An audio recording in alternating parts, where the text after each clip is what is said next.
Давайте онда бір түсіндіріп кетейін. Жалпы біз өткенде жүйелі маркетинг туралы сөйлескенбіз. Бізде осындай сериялар болып отырады. Маркетинг бойынша, кәсіп бойынша.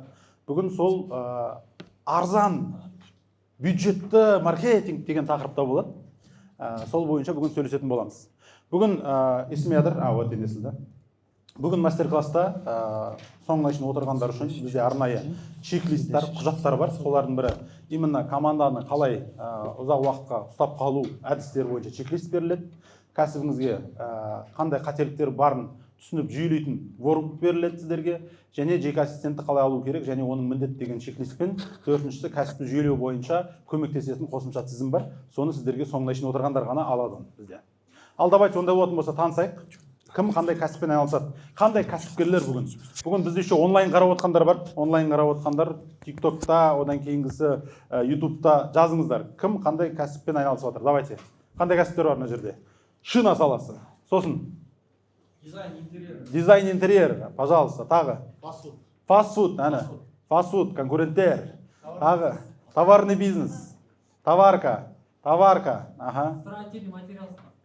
Давайте бүйтейікші, товарка дегендер қол көтерейікші. Көп аудио бүгін товаркалар. О, бәрекелді. Қош келдіңіздер товарка. Одан кейінгісі екіншісі инфобизнес. Бар ма инфобизнес?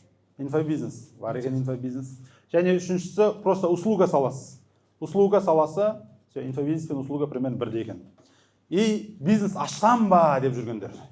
Көрсек бір ашсам. Сіз қол көтердің жаңа бизнесім бар дегенде. Екінші бизнес па? Жақсы. Онлайндар сіздерге жауап бере беріңіздер. Бүгін қандай тақырыппен түсініп кеткілеріңіз келеді?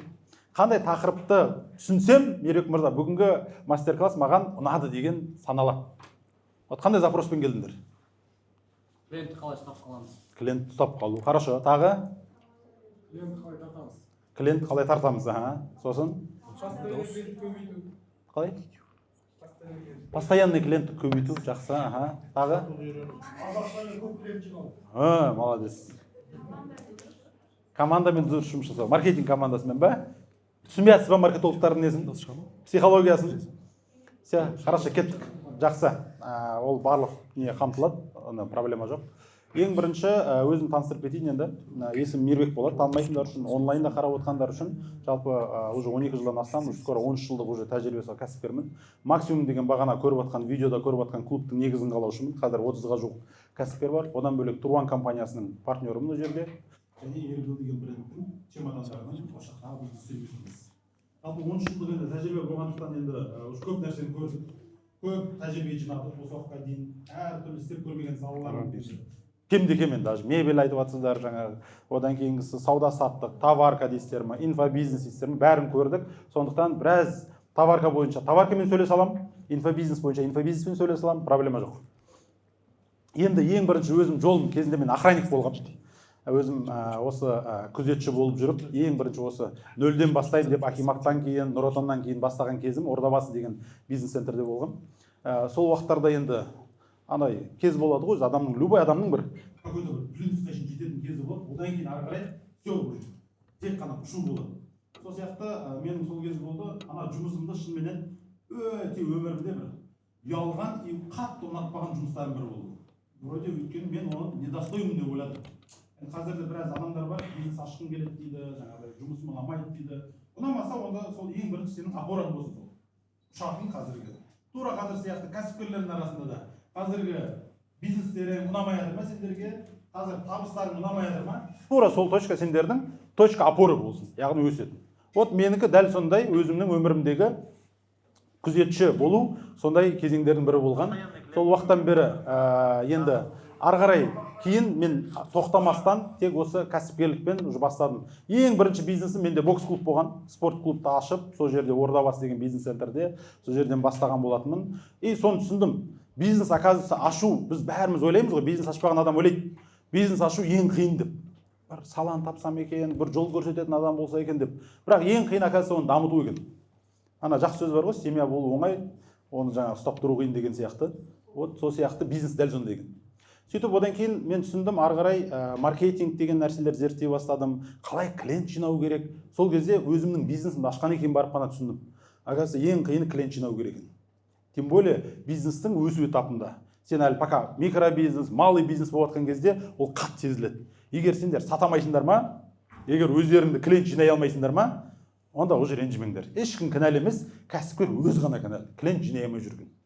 Вот сөйттім да не істедім, әлеуметтік желіні меңгере бастадым. Facebook, ВКонтакте. Қызығы, әлеуметтік желіні ашып аламын да ұяламын ана жерден. Бар ма сіздер әлеуметтік желіні жүргізуден ұялатындар? Вот молодцы. Менің коллегаларым. Мен де ұялдым. Кәдімгідей ұялдым, до того өз атыммен емес, басқа адам атымен аштым. Сұлтан Алаш деп атадым оны. Сұлтан, Алаштардың сұлтаны, Сұлтан Алаш деп қоя салдым, болды, что түсінікті болсын деп. Сөйтем да сол жерде әртүрлі барып жүрген, оқып жатқан кітаптарымды оқи бастаймын, жаңағыдай маркетинг түсіне бастаймын. И соны күнде пост қыламын, ана қыламын, жаза бастаймын. Біраз уақыттан кейін ол кезде ВКонтакте деді. Көбейеді, адамдар көбейе бастады. Сәке, сізбен кездесуге бола ма дейді маған. Мен Сәке емеспін ғой несімен. И сөйтіп қарасам, ол көбінесе адамдардың шынымен ұялшақтығы. Мысалы, сіздер қазір маркетингті жүргізгілерің келеді, жеке бренд дамытқыларың келеді, көбірек клиент жинағыларың келеді, бірақ іште біреуіңде қорқыныш, біреуіңде ұялу, әркімде әртүрлі себеп болады. Сөйтіп не істейсіңдер? Қойш деп тастай бересіңдер. Ол кезеңнен мен де өткем. Сөйтіп өзім дамытамын деп жүрген кезде мен түсіндім ары қарай. Вроде бәрін істеп жатырмын, бірақ потолокқа келіп тірелдім. Вроде табыс жағынан, бизнесте сондай болады. Бір табысқа келіп тұрып қалатын кезең болады бір. Әсіресе бірінші миллион сондай болады өзі. Асамайсың ана жерден. Сол маңайында жүре бересің, өсе алмайсың. И мен сол кезде түсіндім да, что маған ары қарай өсу үшін, потолокты былай айтқан кезде тез өту үшін маған наставник керек екен. Сөйтіп наставник іздей бастадым. Наставниктің іздеуі де өзі қызық болды.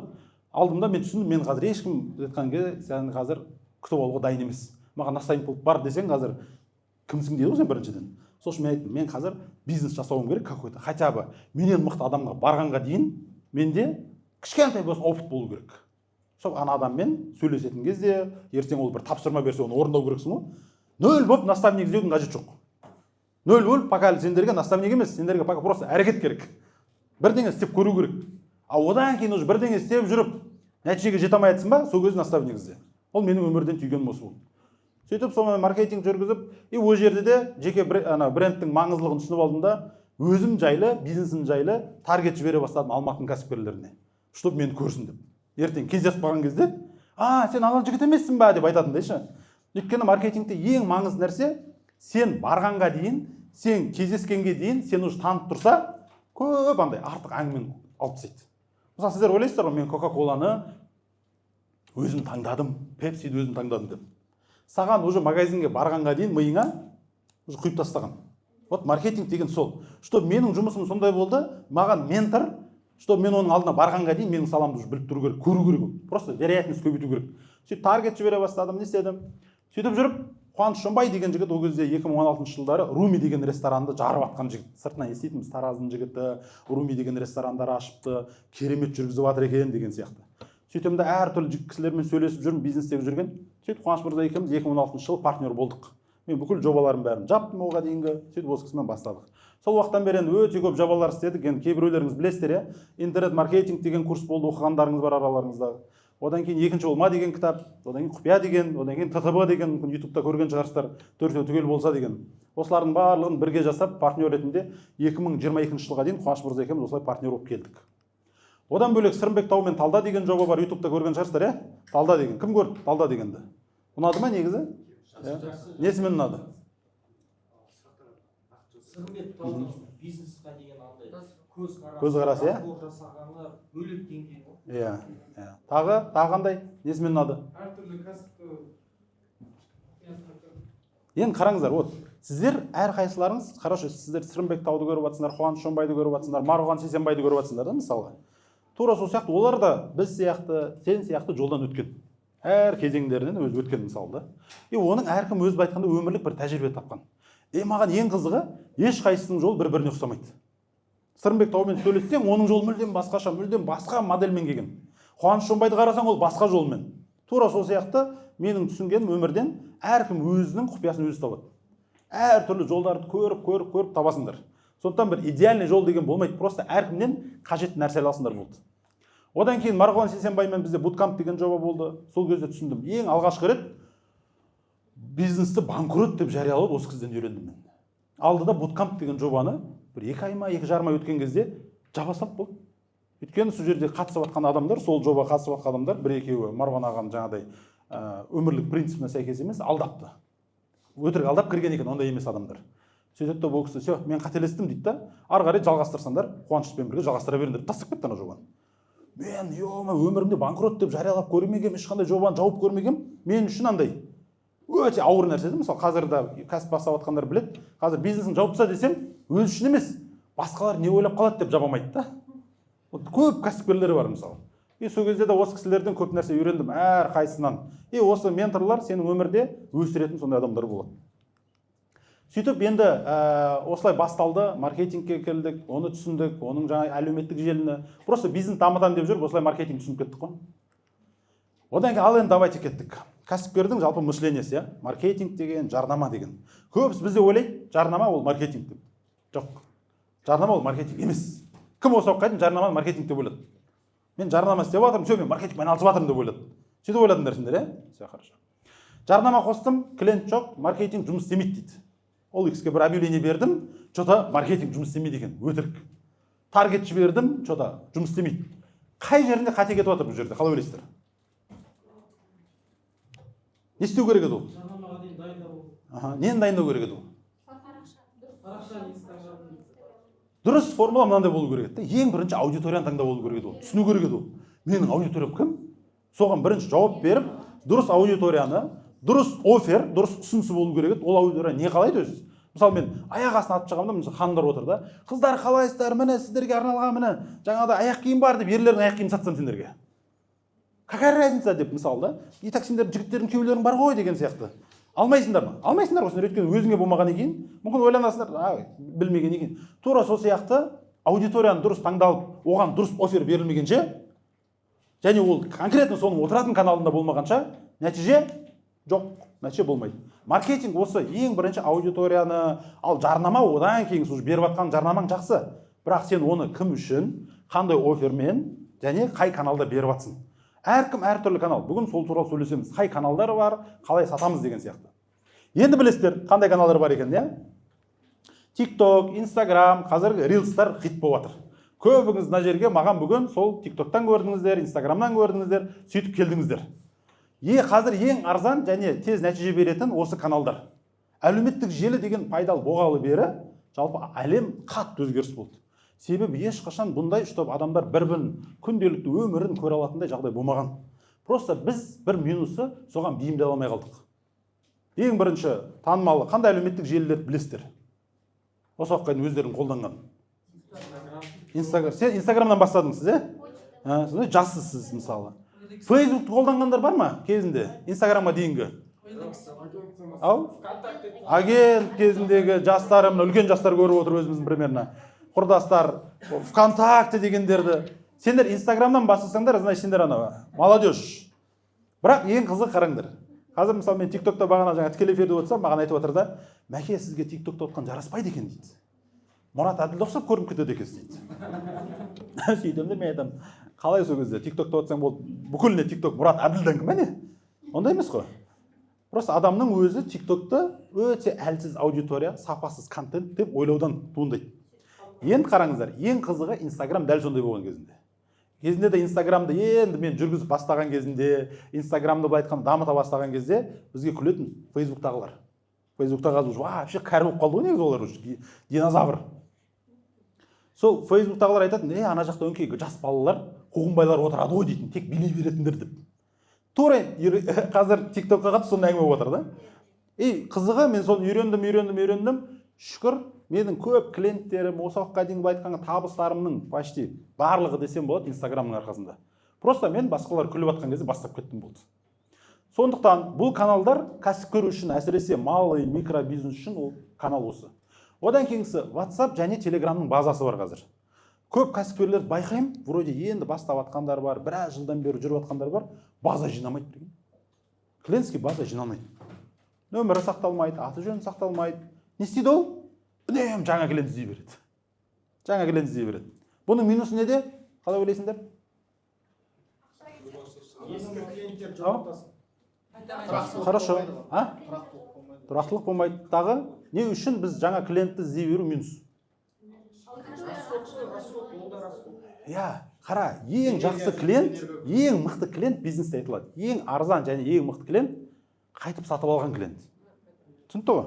Себебі сен бір клиентті алып келу үшін оған біз таргет жібереміз, оны өзіміз таныстырамыз, оған былай айтқан кездегі ана өзіңді лояльностьті оятам дегенше уақыт өтеді.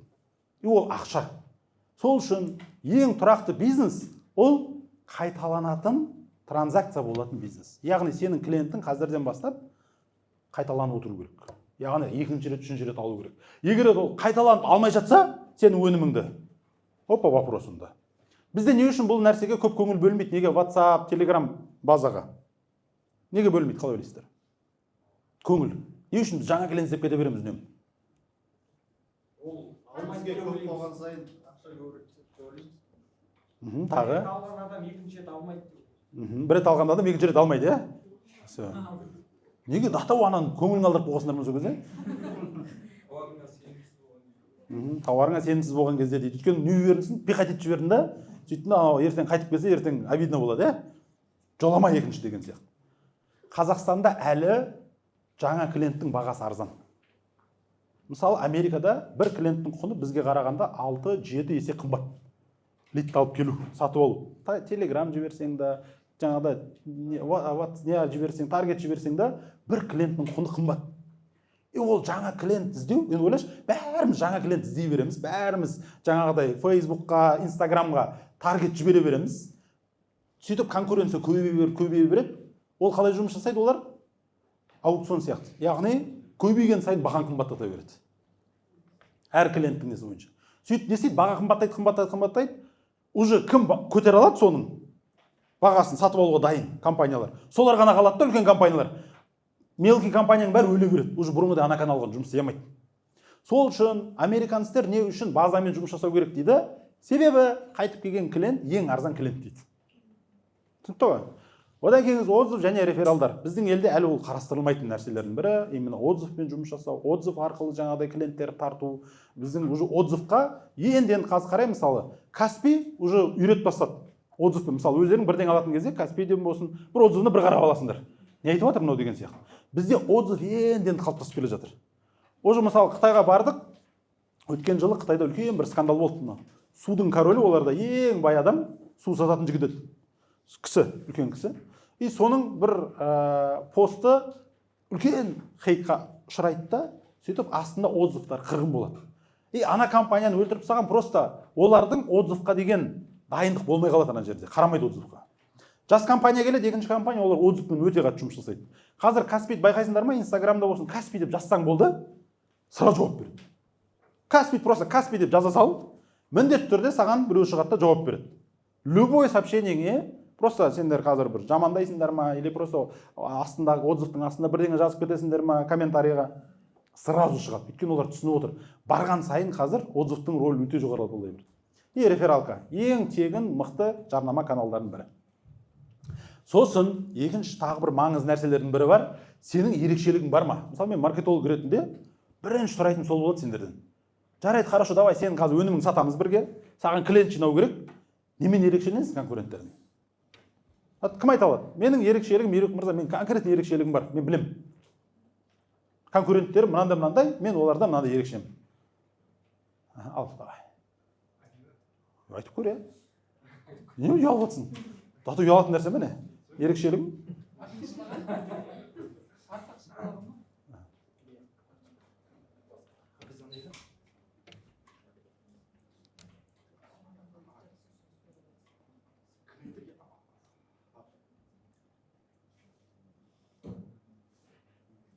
Сіз анау су ішіп алып, бір дайындалып не істеп алсаңызшы, иә? Өткенде де кішкене қысылып не істеп алсыз, волнение болған сайын сондай болады, ол нормальный нәрсе. Кішкене не істеп алыңыз, нормально болдыңыз енді? Айта аласыз ба? Иә, қысылмай айта беріңіз.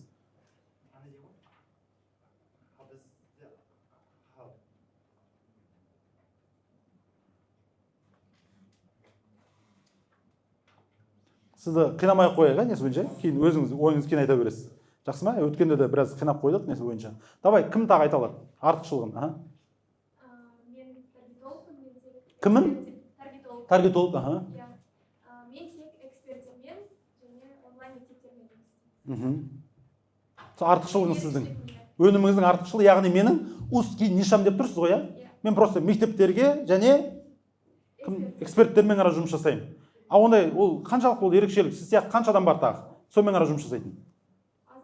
Аздау. А ол қатты ерекшелігі мысалы, оны қайталай алады ғой. Уникальный торговый предложение деп отқан, чтобы ол мүмкіндігінше қайталау қиын болатын нәрсе болу керек. Мен оған айтамын да, сіз айтып отырсаңыз, я мен де сөйтіп аламын, какая разница? Мен де эксперттің, мектептердің таргетін жүргіземін. Болды уже ерекшелігіміз бұл. Тағы жақсы ұсыныс айту, офер.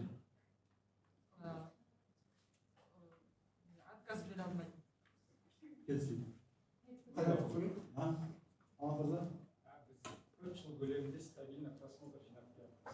4 жыл көлемінде біз стабильно просмотр жинап келе жатырмыз. Ол стабильно деген вопрос бір туындады. Хорошо, 4 жыл деген күшті. Стабильно просмотрдың стабильності және просмотрдың занына қатысты. Тағы несі, тағы да не? Одан да ол әлі не емес. Просто мен 4 жыл опытым бар деген соң әңгімені басқаша айтып беріп жатсыз да? 4 жылдық деген. 4 жыл көлемінде стабильно адамдарға там миллион просмотр жинап. Вот соны айт мысалда. Мен стабильно гарантия бере аламын. Мысалы, нарықты ешкім бере алмайтын, саған миллиондық просмотр қойып бере аламын. О жағынан. Вот сенің уже ерекшелігің болады. Хорошо, тағы? Бізде фастфудта жеткізу қызметі уақытын бәріне тез жеткіземіз. Ол гарантия. Қанша уақытта тез жеткізесің? Нарықта қанша, сенікі қанша? Сол аймақта конкуренттер, например, 90 минутта сонда жеткізсе, біз 60 минутта. Аймақ қай жақ ол? Қандай аймақ? Облыс қой. Облыс. Любой жер ме или Алматы Жоқ, облысы? сол Іле ауданы ғой сол жақ. Іле ауданында. Хорошо, жақсы, өз районың үшін нормально.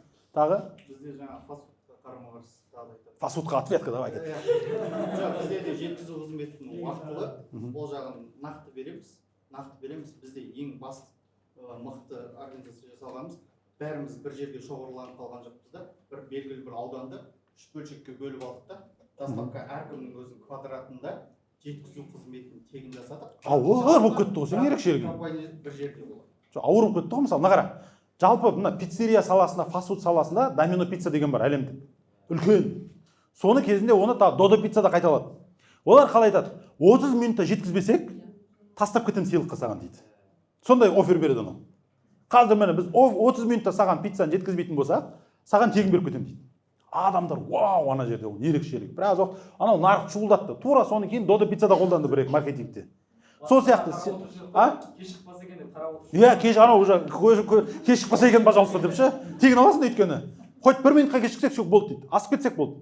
Тегін беріп кетеміз саған. Адамдар кәдімгідей кешігемеген, все, кетті уақыт дейді. Тура сол сияқты мысалы бір ерекшеліктерің болу керек. Біз ең тез жеткіземіз деген болмайды. Цифр конкретно не? Сол кезде мен осыны уникальный торговый предложение деген кезде мен бұрын өзімде есімде ең алғаш бокс клубында маркетинг зерттеп жатырмын, осыны ерекшелік не деймін да? Сөйтсем бокс клубта мынандай ерекшелік идеальный болатын еді. Идеальный ерекшелік мынандай ғой, оферім, УТП-м. Менің тренерім Головкин болса. Мысалы, менде Головкин тренировать ететін болса, ешкім қайталамайды Головкинді. Дұрыс қой? Тура сол сияқты сенде бір какой-то идеальный ерекшелік болу керек. Мысалы, біз Шаоянг деген қазір нарықта шина сатып жатырмыз, Туруан деген компанияда. Қытайлармен барып сөйлескенде айтамын, не ерекшелігі бар мына компанияның? Мына дөңгелектің не ерекшелігі бар? Айт. Жазып жатыр, ананы айтады, мынаны айтады, тимейді. Біз Қытайдағы ең көп сататын номер 1-міз. Опа, все. Бірінші ерекшелік. Тағы айт давай, не? Сөйтсем ол айтады, біз Арсенал футбол клубының спонсорымыз дейді. Опа. Мен маркетолог ретінде, кәсіпкер ретінде менің жұмысым сол. Ертең мен клиенттермен көзінде шина көп па, нарықта көп. Шетел брендтер бар. Тура сол сияқты сен де киім сатасың, товар сатасың, көп қой сендер конкурент. Қалай ерекшеленесіңдер? Сондықтан любой нәрсені іздеген кезде сатпастан бұрын, мен даже оны алмастан бұрын, Қазақстанға әкелместен бұрын, мен несін зерттеймін оның? Ерекшелігін зерттеймін. Не бар мынаның артықшылығы, что мен ертең Қазақстанға әкелген кезде мен шуылдап тұрып сататындай, бақыратындай, қатты бақырған сайын, соншалық сен көп адам көреді. Сондықтан ОТП осы. Қалған нәрсе егер ерекшелігің болмаса, сразу айтайын. Уже маркетингпен, бағамен жарысып, уже қызық емес. Бағаны анандай аспандатып қоясың деген сөз емес. Хотя бы нарықтан чуть-чуть жоғары қоя аласың, и сенде әйтеуір мүмкіндік болады маркетингке, дамуға, командаға беруге. А то көп кәсіпкерлерде қараймын, маркетинг ақша жоқ қой. Не үшін деп зерттеп қарасаң, маржа жоқ вообще бизнесінде. Жарысып, анамен жарысып, мынамен жарысып, вообще минусқа немесе өйтіп, по нулям жұмыс жасайды. Оға командасы бар, оның жаңағы өзінің жүріс-тұрысы бар, офисі бар, бәрін есептеген кезінде жоқ табыс. не сөйтеді да, ал енді маркетингке жоқ. Ол адам қалай көмектесесің? Оны келесі қазір түсіндірем. Ал енді давайте, вирустық маркетинг деп отқанымыз не? Вирустық маркетинг деп отқанымыз, сен какой-то бір контент создавать етесің, ол видео болуы мүмкін, ол просто сурет болуы мүмкін, чтобы оны басқалар бөлісетіндей, бөліскісі келетіндей.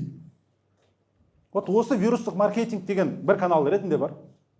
Яғни, клиент ұстап қалу жүйесі.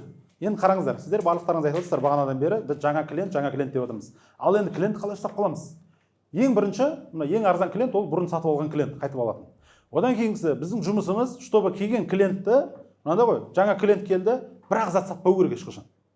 Міндетті түрде оның қасында тағы да қосымша товарлар болу керек. Чтобы оған, міне, апсел, қымбаттау сатамыз, немесе қасына тағы да ұқсас соны толықтыратын заттар сатамыз, кросс-селл деп саталды.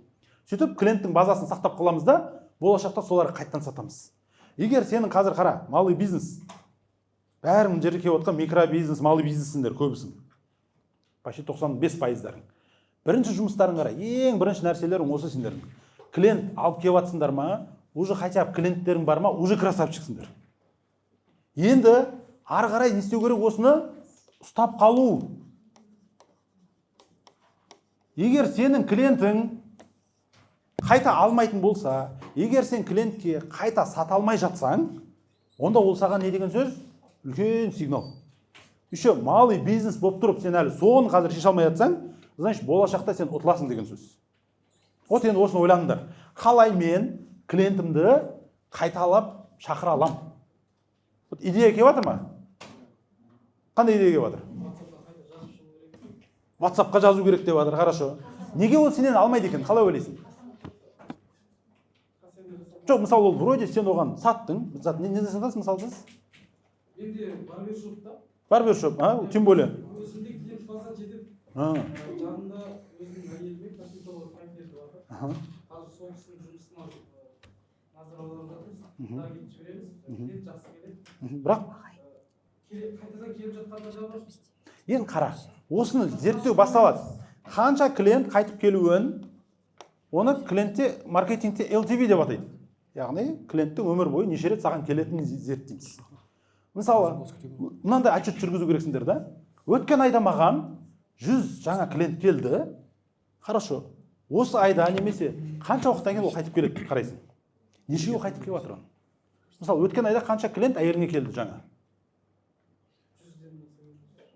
Пока жоқ. Примерно деген болмайды, иә? Барда цифр сон, цифрды енгіз. Жақсылап. Сөйтті соны есепте. Хорошо. Құрметті әйелім де. Мен жақсы көрем. Бірақ, давай бизнесті бизнес ретінде қарайық. Саған өткен айда 100 мынанша клиент келіпті. Ол әйелдер жалпы косметологқа қанша уақыт сайын келіп тұру керек негізі?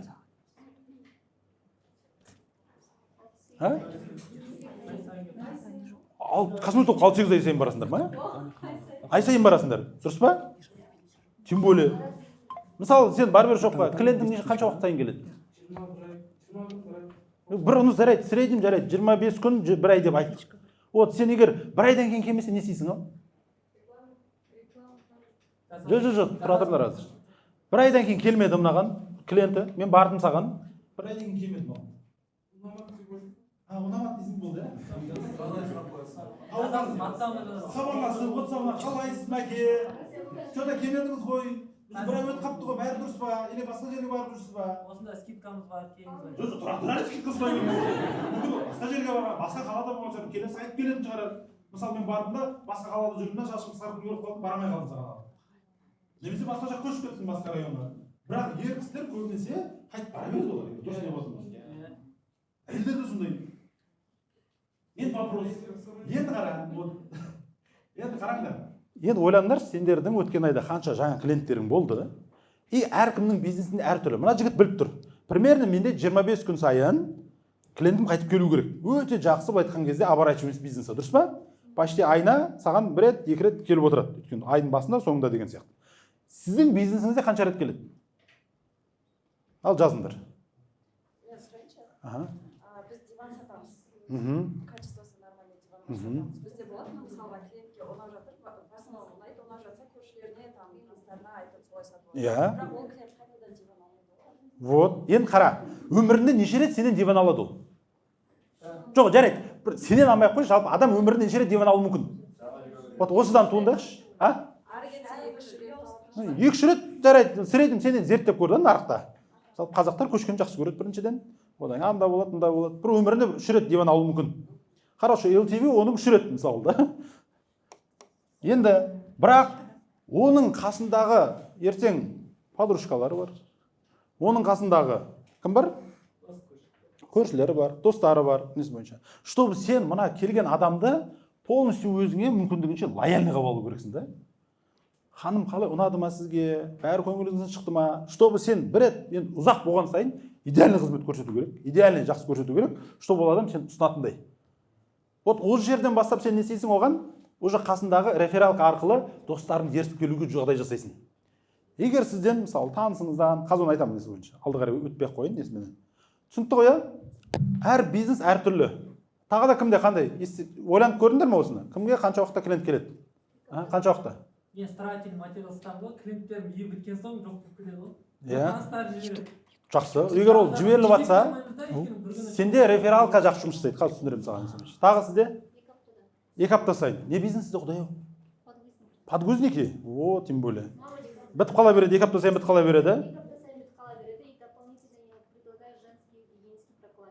Яғни сен тағы да кросс-селл жасайсың, немесе тағы да қымбаттау не жасайсың. Хорошо, қара, 2 апта сайын. 2 апта.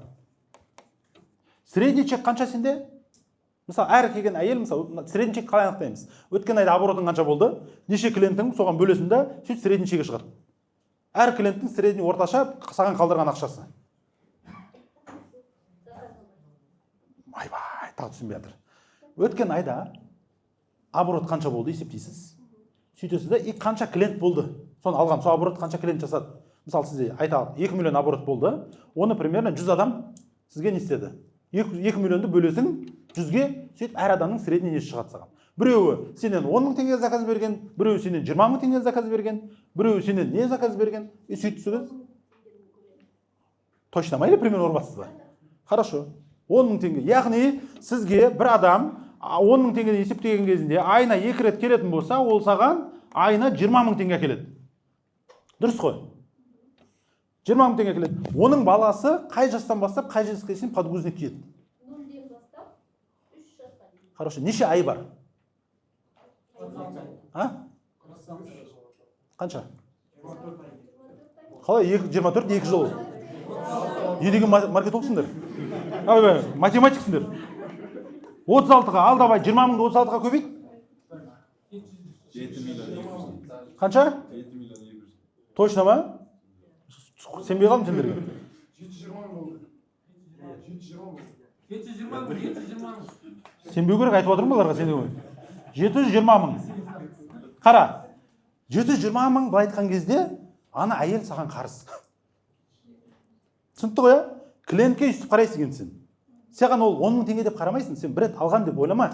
Ол саған әлі 36 ай алу керек еді, саған ол 720 мың теңге беру керек еді ол.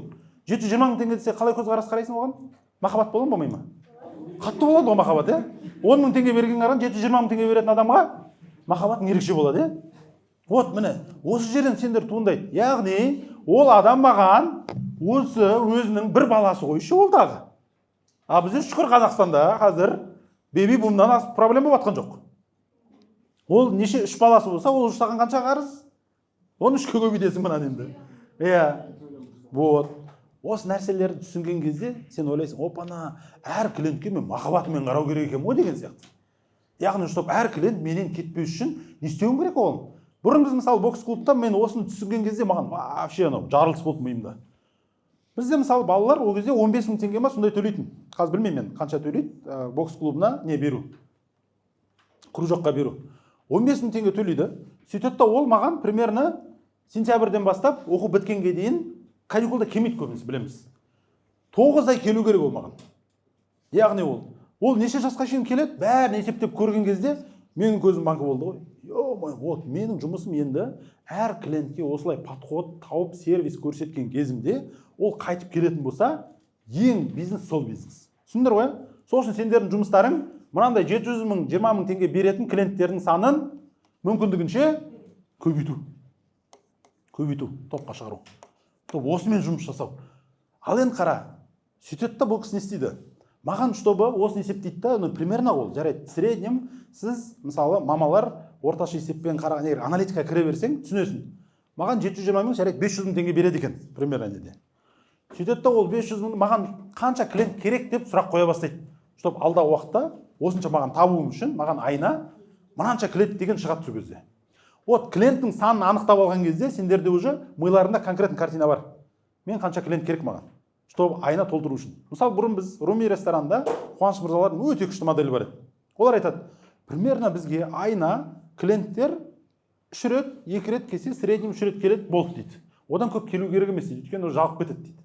Сөйтеді да олар 3 клиентті көбейтеді бір ресторанның сыйымдылығына. Сөйтеді да жаңағыдай 3 реттен келуінен қарағанда бір айда маған 1500 ғана клиент керек екен болды дейді. Сөйтіп ана районда ол 1500 клиенттің базасын жасады ма, келіп жүрген тұрақты келіп, болды, екінші ресторан ашады. Түсіндіңіздер ғой? Сен де мысалы филиал ашатын қай уақытта сен шешім қабылдайсың екінші точканы ашуды. Мынау точкаңды сен бағанағы 1500-бен толтырған кезде. Оға дейін сен не істейсің? Ойбай, мен филиал ашамын, мен дамуым керек, масштабқа шығуым керек. Бірақ клиентің бір 10-15 клиент. Әлі масштабты ұмыт сен. Сол үшін TikTok ең жылдам ақпарат береді, жаңа клиент табуға. Каналы табу, TikTok вообще о жағынан күшті. TikTok көріп отырсаңдар сендер құлақтарын алдыңыздар. Instagram барған сайын уже сенімділік, имидж туралы болып бара жатыр. Барған сайын қымбат шектегендер уже Instagram. Одан кейінгісі YouTube Shorts, яғни онда пайдалану керек. Ұзақ мерзімде органикалық трафик керек болатын болса, YouTube'тың бір жақсысы долгий лояльностьті қыздырады, бірақ зато өте лояльный клиенттер көп болады. Ал енді қараңыздар, сіздер видео түсіресіздер, бір видео түсіріп жатсыздар, өткен сабақта да, өткен кездесуде осыны айтқан болатынбыз. Бір видеоларың атып кетті. Бар ма атып кеткен видеоларың? Не істеп жатсың? Қандай видеоларың? Қанша просмотр жинады мысалы? Ең күшті видеоларың? 117 Не товар ол? не кастроль сатамын деген. Молодец. Тағы? 500. Не салдыңыз? Стройкада қалай қиын. Өмір қиын екенін көрсету ма? Хорошо. Тағы? 1,5 миллион жинады. Ол қалай жасау керек бізде академиямен айналысамыз да. Қалай жасау керек. Сол видео қанша алып келді сізге клиент? Негізі алып келдім, енді академия Не істеп тастадың, ерлім? Қойса мен ана неге? Ей, бүкілінен бәрін, артқа қарай кет, артқа, вообще до конца. 50-ші бірін таса кетіп қолымыздан. Қараңыздар, не айтып жатыр едіңіз, құдай ау. Елнұр әр не сайын бірдеңе шығарады. Қанша клиент алып келді? Жаңа видеоларың, енді қара. Сол видео саған клиент алып келді. Атып жатыр бір видео. Біздікілер не істейді? Ана видеоны, ана атты дейді бұл. 1,5 миллион болды, мақтанып жүрді. Ал маркетинг түсінетін адамдар не істейді? Қайттан ана видео көрді. Чуть-чуть өзгерді. Қазір кішкене өзгерді. Қайттан сол видеоны сала береді. Ана видео сөйлей береді, барған жайладан сөйлей береді, до конца выжимайды. Келесі жол просто соңғы офер қосып қояды. Міне ал деген сияқты. Мына нөмерге хабарлас деген сияқты. Өйткені көріп тұрған атема атып тұр ғой. Біз не істейміз? Атқан видеоны, бұл атты екен, мақтанып жүреміз, бір видео атып келді. Ештеңе өзгермейді. Вот сондықтан осы нәрселер тура сол сияқты, мысалы таргетте мынандай болады. Біз видео салып атамыз, креативтер түсіріп атамыз, сөйтеміз де бір видео өте жақсы арзан клиент әкеліп жатыр. Несі бойынша. Сол сәтте не пайда болады? Тоқтамайды ғой біздікілер. Тағы да соған, вообще бәріне ақша құя береді, тексеріп ете береді. Жоқ, маркетингтің негізгі мақсаты 5 видео түсірдің, әрқайсысын $10 бюджет салдың, мүмкін $2 $5 разница жоқ. Сөйттің де арасынан біреусі былай атты, біреусі былай атты, біреусі вообще тоқтап қалды, біреусі сол бойы мысалданша. Сөйтіп не істейсің сен? Қайсысы топ, қайсысында не? Соған мыналардың бюджетін маған қоясың. Түсінікті ғой? Вот осыны да көбісі білмейді, элементарный мысалы. Бәріне жарнама бере берудің қажеті жоқ. Барлығына видеоны қайталап істеткізіп, қай видеоң атып жатыр, соны істейсің. Одан кейінгісі тағы да, енді сен мынанда ғой, бізде малый бизнес болғаннан кейін, бізде микробизнес болғаннан кейін, қалтамызда мүмкіндігінше әлі ресурс жоқ, ол нормальный нәрсе. Әлі бізде үлкен мүмкіндік жоқ. Сол үшін біз не істейміз? Любой мүмкіндікті, кішкентай мүмкіндікті үлкен каналға айналдыруды үйренуіміз керек. Видео атып кетті ма, до конца выжимать етесіңдер. бір видеоның не атып жатыр ма, соған бүкіл күш соған саласыңдар. Мысалы бір не каналдан күшті келіп жатыр ма, бізді каналдайда бір как будто өмір бақи сөйтіп жүрген адам сияқты жүре береді. Сол клиент көбейіп жатқан сияқты. Қай клиент саған көп әкеліп жатыр, сол жаққа қарай. Арна гибкий болу керексіңдер. Үлкен компаниялар олар үлкен болады уже. Барған сайын шешім қабылдаудың өзі үлкейген сайын қиындайды. Ал кішкентайлардың мүмкіндігі идеялар тез естетеді. Анандай келді ма, тез жүзеге асырады, көреді. Қайсы атып жатыр, соны көреді. Біз аз ақшамен үлкен эффект алудың жолдарын қарастыруымыз керек. Біздің жұмысымыз осы. Енді давайте, қандай түрлері бар маркетингтің, чтобы бизнеске не істейтін? Біріншісі, мен өзім кезінде бокс-клубта қолданған, бұл партизанский маркетинг. Ең бірінші, бұрын орыстың бір аты есіме түспей тұр, авторы сол өзім сатып алған кітаптарын біреді, өте көп оқыдым, партизанский маркетинг, Александр бірдеңе деген. Сол сізден көрдім да, бұл не партизанский маркетинг деп отқан, өте кішкентай жарнамалар, бірақ эффект өте жоғары. Вирусный маркетинг қатарына кіреді. Ол көшедегі баннерлар, креативті стикерлар, олар флешмобтар, қаланың қай жеріне өтетін тегін какой-то бір мүмкіндіктер, попробовать ету мүмкіндігін беру, ол яғни сондайлар. Артықшылық аз шығын, бірақ есте қалатын нәрсе. Олардың қатарында, мысалы мына қараңыздар, асфальтте салынған кофенің суреті. Ол неден салынып жатыр анау? Люк просто. Люктан тыста бу шығып тұрады, алады да соған кофенің рекламасын жерге жүреді. Жерге салады, вот осындай партизанский маркетинг деп отқанымыз элементарный нәрселер өзі маркетинг бұл жерге береді. Қандай нәрсе білесіздер партизанский маркетинг? Қандай көргендерің бар ма? Дәу аяқ киім қойып. Дәу аяқ киім қойып қояды бір какой-то, что внимание аударатындай. Тағы енді бұл жердегі нәрсе ғой. Дәу аяқ киім қойып қою, ол вирустық маркетинг болып адамдар салсын деген не болады. Бірақ ол бір сол аяқ киім ұқсайтын жерде аяқ киім қойып жіберсе, и так ол соған келіп тұрған тема. Түсіндіңіздер ғой? Одан кейінгісі, мысалы мынау Клан Сопрано деген сериал көргенсіңдер ме? Кәдімгі күшті сериалдардың бірі, не бойынша, рейтинг жағы бойынша. Сөйтіп Клан Сопрано бандитский кинода, киноның алдында прогресс жасайды аудиторияға, Нью-Йорк қаласында. И таксилердің арқасын бәріне осындай адамның қолын шығарып қояды да. И жанына Клан Сопрано деп жазып қояды. И адамдар көреді да ана видеоны түсіре бастайды. И ол сериалдың просто қызықтырған маркетинг етті ғой. Одан кейінгісі, мысалы, мынау не реклама, ненің рекламасы? Мистер Проппердікі. Көресіңдер де, ол несесіңдер? Түсінікті ғой, мистер Проппер. Мына жерде не айтқысы келіп тұр? Мистер Проппер ағартады деген сияқты. Одан кейінгісі, мынау ненің рекламасы? Ненікі? Фитнес-клубтікі. Яғни өзі мысалы, біз сол кезде жаңа бокс-клубта осындай нәрсені жасаймыз деп біраз бизнес-центрдің несімен күрескенбіз. Маған берген шығар нелерін жасап қойын дейді. Кірген кезде, ашқан кезде как будто бір качок тұрған сияқты. И рекламасы мына жерде жимнің бір рекламасы тұр, бокс-клубтың деген сияқты. Яғни осы элементарный қасындағы тұрған нәрселер адамдар көреді де вау деп видео сала бастайды. Саған ол уже тегін жарнама. Осындай креатив бар. Партизанский деп отқан сол. Енді ойланып көріңдер, қалай мен аз шығынмен көп адам қызығып, вирусный болатындай, сторизға салатындай жасай алады. Өйткені сіздерде қазір мүмкіндігінше ресурс аз болған сайын креатив мүлде қосу керек. Осындай қызық нәрселер қоса. Одан кейін мынау сағаттың несі автобустарда қояды. Яғни рукояткаларды просто сағаттың рекламасы үйістіп, міне сағатқа қарайды да, міне қалай алу керек, QR-мен, нөмірмен тұрады, міне сағат рекламасы осылай жүреді. Одан кейінгісі реферальный бағана айтып жатқан досыңды ертіп кел де жеңілдік сыйлық ал деген. Соңғы рет қайдан көрдіңдер? Рефералканы жасап жүрген көрдіңдер ме компаниялар? Freedom. Өте қатты істеп жатыр. Қандай ұсыныс айтып отыр Freedom? Кэшбэк береді. Тағы қай жерде көрдіңдер? Осындай рефералканы істеп жатқан? Таксиде? Яндекс таксиде. Яғни көбінесе қазір IT компаниялар өте қатты қолданып жатыр. Ал нелер компаниялар офлайн? Донерка, фастфуд неге не істемейді? Жоқ, ол 1+, ол акция.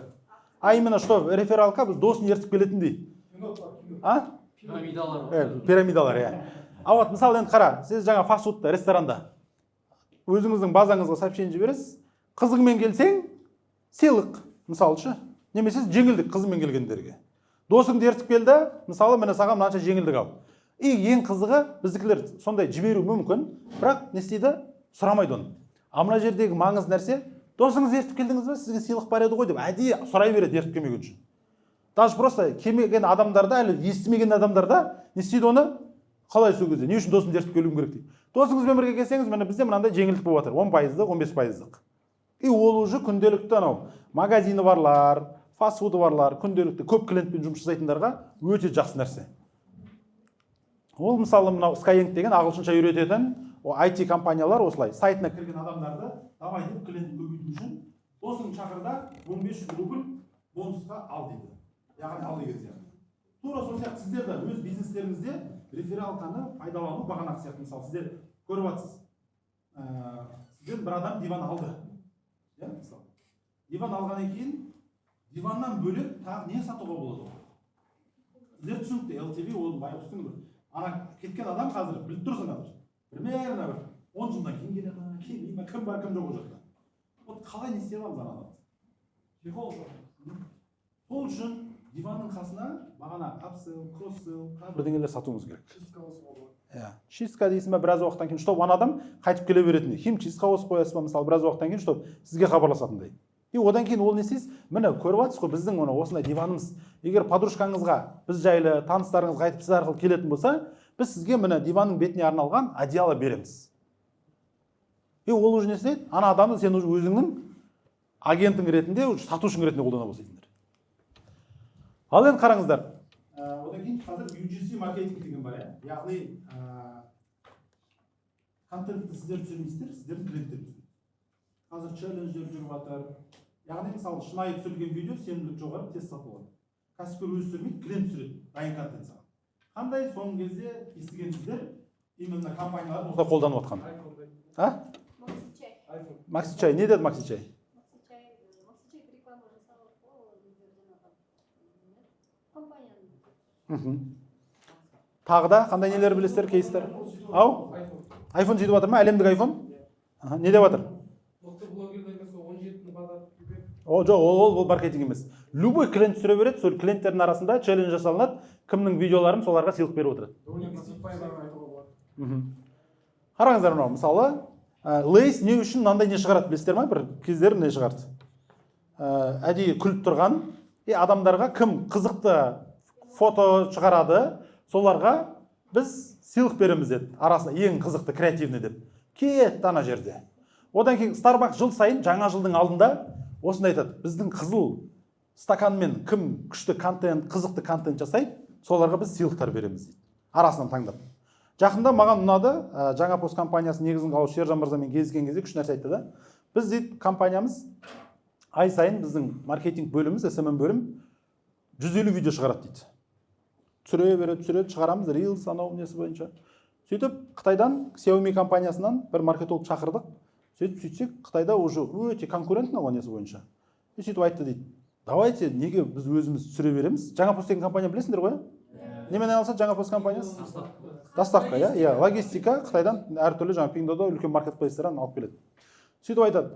Біз челлендж жасадық дейді. 1,5 миллион теңге біз жайлы видео. Оларда товар келген кезде әйел кісілер Пиндододан пиндоштар, ашады, көрсетеді, видеосын распаковкасын жасайды. Unpacking. Қыздар жақсы көреді сондай. Сөйтіп олар айтады, давайте, кім unpacking түсіре бастайды, солардың арасынан үздіктерге біз сыйлықтар береміз дейді. Айтады да, почти алғашқы бір апта ма 10 күннің ішінде уже бүкіл команда жасап жатқан 150 видеоның орнына 250 видео түсіріп тастады осы клиенттер. Клиент өзі жарнамалайды, өзі салады. И соның арқасында не істейді? Контенттен проблема болмайды. Оны мына бүкіл брендтер болсын, кішкентай несі болсын, барлықтарына. Енді ойлап көріңдер, сенің өзіңнің әлеуметтік желіде парақшаңда подписчиктерің бар, сендер алып жүрген клиенттер бар. Солардың арасында неге осыны челлендж жасамасқа? Кім жасайды? Міне бізде сыйлықтар бар, арнайы, кім әдемі не істейді деген сияқты. Вот сол кезде уже бұл да уже арзан күшпен сенің SMM командаңа нагрузка түспейді. Зато саған контент өте бар. Одан кейінгісі инфлюенсерлермен жұмыс жасау бар, блогерлермен жұмыс. Бірақ нано инфлюенсер деген, нано маркетинг деген бар. Ол не деген сөз? Кішкентай блогерлермен жұмыс жасау. Біз барлығымыз ойлаймыз, үлкен компанияларға, блогерларға сендер ақшаларың жоқ. Қазір оларға 1 миллион төлеуге, 2 миллион төлеуге мүмкіндіктерің жоқ. Бірақ кішкентай брендтердің көбісі 2000, 3000 подписчигі бар адамдарды алады да, соларға видео түсіргізе бастайды. Олар арзан, одан кейін олар өзінің аудиториясы сенеді. Мысалы ойлашы, үйдегі жүрген әйел кісі әлі қатты блогер емес, бірақ әйтеуір бірдеңе салып не істеп жүр, соған реклама берсең доверие қалай болады? Подружкасын бәрі сұрай бастайды. Ойбай, қалай екен деп. Вот сол үшін осындайлардың өте көбісін алады. Нано именно осы инфлюенсер деп отқан. Сіздерді көп блогердің несі керек емес сіздерге. 1000-дан бастап 5000-ға дейінгі, 10 000-ға дейінгі микроблогерлер, майда блогерлерді аласыңдар, солармен жұмыс жасайсыңдар. Оларды бір реттікке ғана емес, өздеріңнің кәдімгідей қатты қымбат болмағаннан кейін өздерінің фанаттарын қылып, ұзақ уақытқа жұмыс жасайтын қылып алсаңдар, аналар өскен сайын сенің саудаң өсе береді. Малый бизнестарға арналған, оны кәдімгідей нано инфлюенсерс деп атайды. Вот осыны пайдалансаңыздар, өте күшті нәрсе именно маркетингтің түрі. Одан кейінгісі микро-ивент дейді. Яғни, мысалы кеше бізде TikTokта разбор жасап отқан кезде бір бауырымыз шықты разборға. Ана жігіт жақында ғана, ана қазір We Drink сияқты нелер не деп атайды? Жоқ. Шай ана китайский чайлар. Bubble tea сияқты, bubble tealар сияқты. Сөйтіп сол жігіт айтады, біраз күн болды, ашылдық, клиент жоқ дейді да. Зеленыйды маңайын ашқан екен. Ал жақсы, хорошо. Не істеп жатсың деймін ғой? Клиент көбейту үшін. Надпись жазып қойдық. Бізде скидка деп жазып қойдық. Бәрін істеп жатырмыз ғой дейді. Сөйтіп айтамын да, мысалы қара. Микро-ивент деп отқанымыз, яғни сен, мысалы Starbucks компаниясы өте қатты қолданады. Кезінде оны бізге жаңағы Шорникова деген әйел, сол Starbucks'та істеген айтады да, бізде егер залда адам болмай қалса, біздің уже сотрудниктің бәрі үйренген, кішкентай қолдарына мынандай стакандары бар, Starbucks'тың, кофе құямыз дейді да, көшеге жібереміз дейді бәрін. Мақсат анау, міне дәмін көріңіз, ұнады ма деп ішкізіп, несеткізіп, солар қайттан ішке кіргеніміз. Біраз уақыттың ішінде уже қайттан зал толып қалады дейді. Мен анаға бауырым айтамын да, бауырым, сен хорошо ашыпсың. Сол кезде қандай сенде сценарий бар деймін, сол кезде күтіп отыру қашан өзі келе ма деп па деймін да. Қарасам кәсіпкердің бәрі бізде сол. Клиент өзі қашан келеді екен деп. Не істеп жатсың? Ол X-ке беріп қойдым ғой. Не істеп жатсың? Пост салдым ғой. Че-то келмей жатыр. Яғни қараңыздар, сіздердің офлайн бизнес па сенде әлі пока ашып жатқан магазин ба? Давай айналайын. Клиентке шықсай, сен әлі енді аяққа тұрып жатқан компаниясың ғой. Ұяласың ба? Онда бизнес не үшін аштың онда? Саған или ұялғаның үшін біреу ақша әкеп бере ма? Клиент әкеп бере ма саған? Әкеп бермейді саған. Сондықтан не істеу керек? Кәсіпкер өзі бару керек. Кәсіпкер өзі шығып, клиенттермен қарым-қатынасқа түсу керек. Бізде әлі сол бизнесмен деп отқан сөйлемей, кәсіпкермін, болды, бетіп кетеді. Жоқ, сөйлесу керек. Эфирға шығыңдар. Қазір не, TikTokқа шығып сатсаңдар, реклама жасасаңдар, стримға шықсаңдар, ақша аламай сендерден біреу? Алмайды ғой. Бірақ неге шықпайсыңдар? Ұяласыңдар. Бірақ ақшадан ұялмайсыңдар, иә? Ақшаны жақсы көресіңдер. Мынау бізде Шауянг деген жаңағы брендтің, дөңгелектің реалити шоу жасағанбыз. Екі жігітті жібердік, Самат деген жігіт. Сөйтеміз да Арбатқа жібердік. Самат бар, Арбатқа бар, видео түсір деп. Сөйтсек ол идея келеді оған. Давай, мәке, қыздарды аламыз да, 10 000 теңге береміз дейміз да, бірақ рекламаға түсесің деп айтамын. Почти мынау жігіт жардың арты сол кезде. Арбатқа барып, қыздар жұмыс керек па дейді. Енді ана видеосы бәрі прикол ана, күлесің ана жерде. Просмотрлар 1,5 миллион, 2 миллион, общий жинаған кезде бір қанша 4-5 қыз несімен, соның барлығын қарағанда почти 5 миллионға охват жинап тастады ана жігіт. Просто Арбатқа шығып, ол не істейді? Қыздарды алып келеді да, өзіміздің магазинге алып келіп, Шауянгтың рекламасын түсіргізеді ана. Ана қыз алады да, 2 видео шығарады. Ананың қалай магазинге дейін әкелгенін, екіншісі соның видеосы қалай шыққанын көрсетеді. Сөйтеді да, идея келеді командаға, давай региондар жарыстырайық бір-бірімен. Батыстың қызын, оңтүстіктің қызын, Өскеменнің қызын деген сияқты. Вообще жарыс басталды ана жерде. Сондықтан осындай вроде кішкентай маркетингтер, кішкентай осындай фишкалардың өзі сіздің охватыңызды көбейтіп, ең қызығы осындай видеолардан кейін уже стримға шығатын болсаң, сенің мына жақта рилсдарың атып тұрса, стримдағы аудитория тез сатып алады, охват күшейеді. Одан кейінгісі бізде бір жағдай болды. Шымкентте Сержан Құмарбек деген жігіт бар. Кім таниды? Сержан Құмарбек деген. Кім жігіт ол? Немен алысады ол? Кім біледі? Короче, блогер, автоблогер. BMW-ні алып алады да, BMW-ні жасайды, өзі жақсы көреді, аудиториясын көрсетіп жүреді, ақпарат өте жақсы. Сөйтіп ол жігіт біздің недегі партнеріміз болады, Шымкенттегі дөңгелек алып, сатып, еще өзі блогерлік қылып, еще бізбен бір контрактқа отырып. Ана жігіт бір күні дөңгелек жіберіп жатырмыз, шаралар болып жатыр, хабарласады, шыққан фура жоқ дейді. Бір фура дөңгелек жоқ.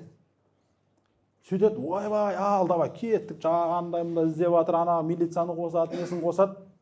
Сөйтіп, бір күн таппаймыз, екінші күн шығады, ананы іздейтін істейді, үшінші күн табады. Сөйтіп айтамын, сержант, блин, идея, давай осы жоғалғанын, табылған екен барып қана, жоғалған туралы видео шығар. И сөйтеді да, сол видеомыз датып атып кетеді, қазірге дейін шауян болса, анау жоғалып кеткен дөңгелектер ма дейді.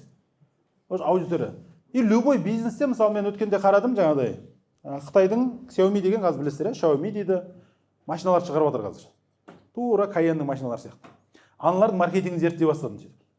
Қараймын, ана компания бойынша Xiaomi Қытайда ең анау о жақтағы қандай үлкен компаниялар білесіңдер Қытайдағы авто саласындағы. Айто ненікі? Huawei-дікі.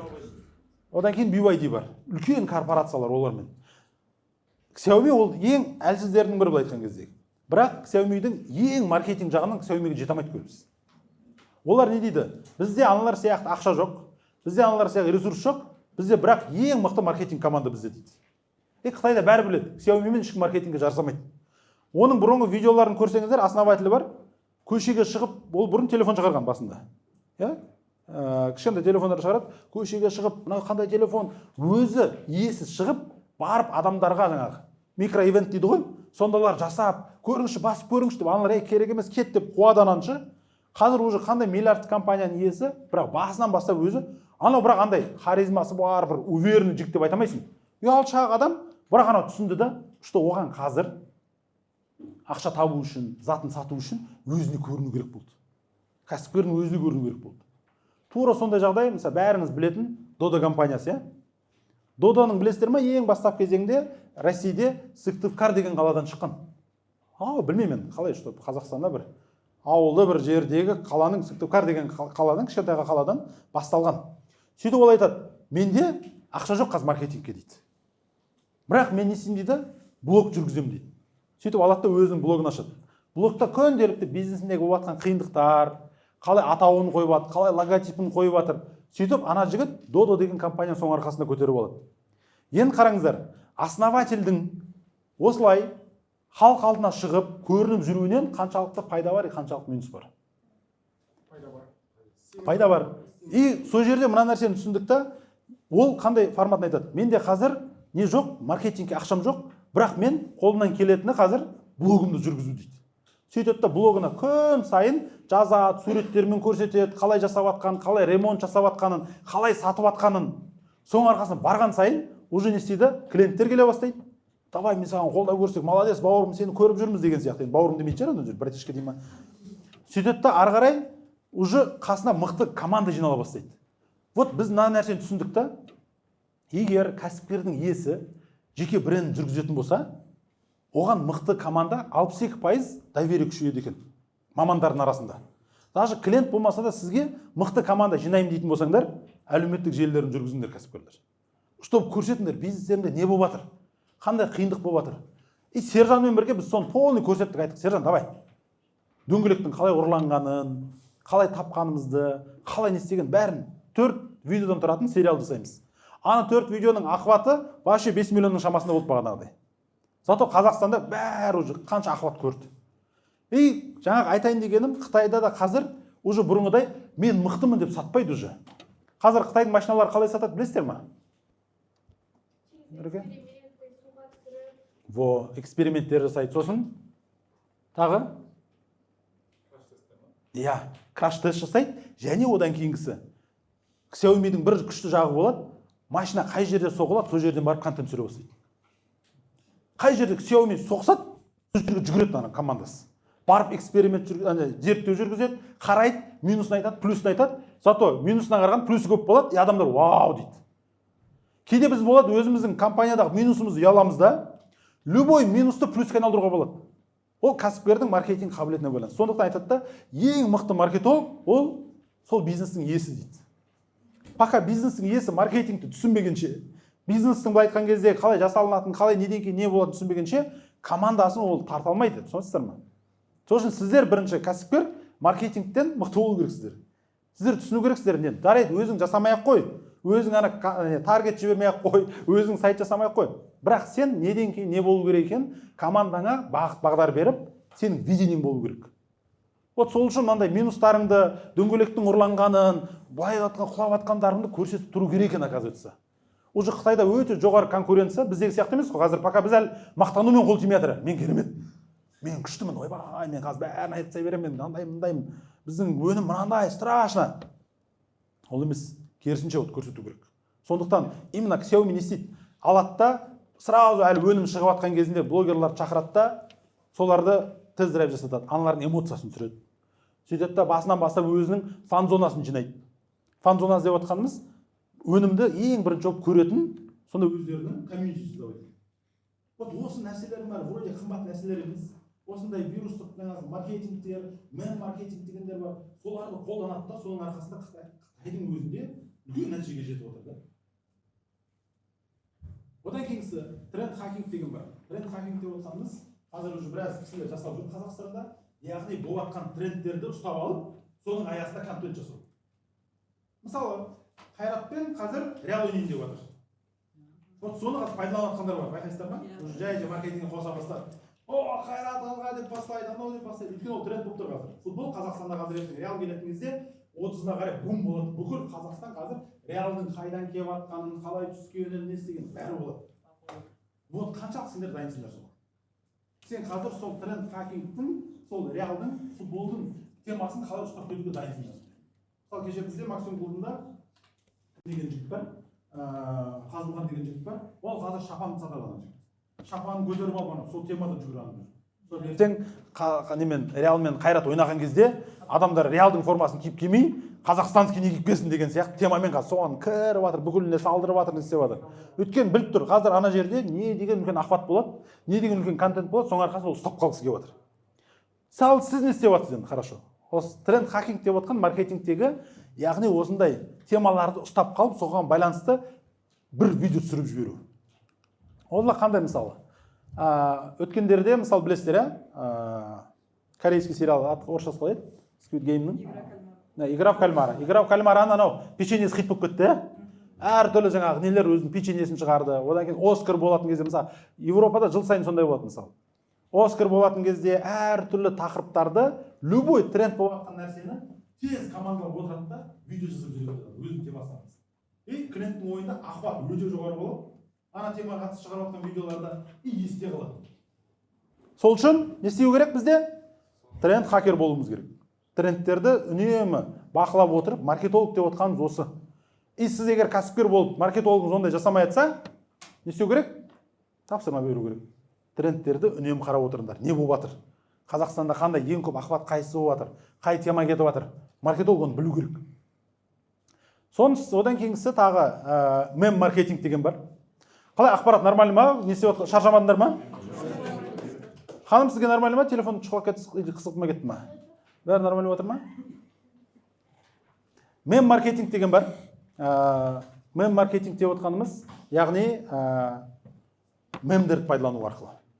Ол өте әлеуметтік желіде, мына жігітті білетін шығарсыздар, осы жігітті любой жеріне әркім пайдалана береді. Өткенде мысалы футболда жаңағы Қалмырза деген жігіттің мысалы шығатын түрі мысалы мем болып кетті. Вот сондайды мынау Xiaomi компаниясы мемдерді қатты пайдаланады. Қараңыздар, Xiaomi'де алғашқы 3 минутта 200 мың көлік сатып жібереді. 3 минутта. Олар не істейді? Басынан бастап өзінің стратегиясында бір жауып тауып алады. Xiaomi'дің жауы қай компания деп ойлайсыздар? Ой емес. Жоқ, Samsung емес. Samsung машина шығара ма? Машинасына қатысты айтып отыр. Көлікке. Жоқ. Тағы? Tesla. О, красавчик. Tesla. Өйткені ол американецтерге үнемі қарап отырады. Сөйтеді да бұлар не істейді? Тесланың айтады, өзін салыстырған кезде официально айтпайды, бірақ өзінің блогерлар арқылы, өзінің комьюнити арқылы сол ақпараттарды жібереді. Тесланың суретін қойып қояды и Xiaomi'дің суретін қояды. Міне біздегі Tesla-дағы бар нәрсенің бары бар, еще артығыменен. біздің баға, оның Тесланың бағасы мынанша, біздің баға мынанша деп ана жерде кәдімгі көрсете бастайды. Одан кейін міне біздің жылдық продажамыз мынанша болды, Тесла мынанша ғана сатты, біз мынанша саттық деген сияқты. Яғни өзіне бір жау тауып алады. Бізде де мынау орыстардың компания жауғы мысалы. Вот сондай сияқты халыққа осындай әртүрлі маркетингтің фишкаларымен алып келеді. Енді сіздер ойлап көріңіздер, қалай сіз өз бизнестеріңізде соны көрсете аласыздар.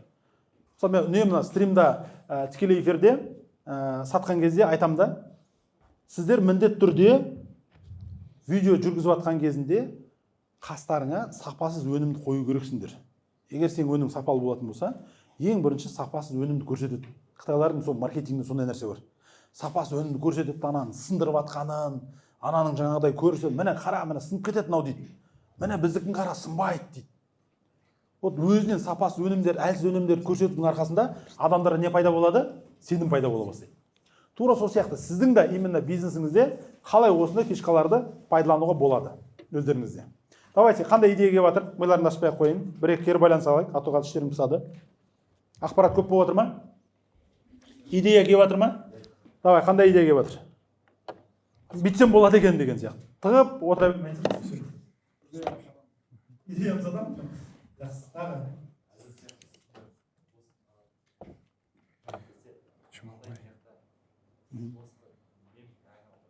Мимика, жақсы, тағы қандай идеялар келіп жатыр? Что-то маркетологтар емес, бүгін мүмкін елдер кішкене креатив төмен адамдар жиналып қойған ма?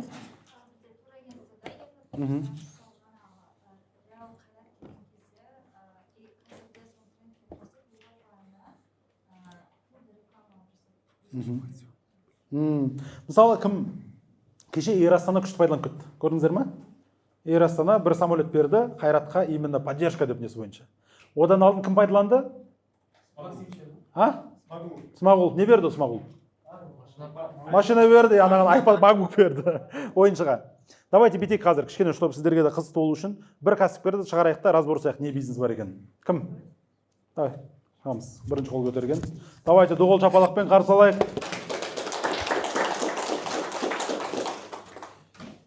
Кішігірім разбор болсын, чтобы сіздерге де қазір конкретті мысалды ату. Онлайнда қарап отыр ма адамдар?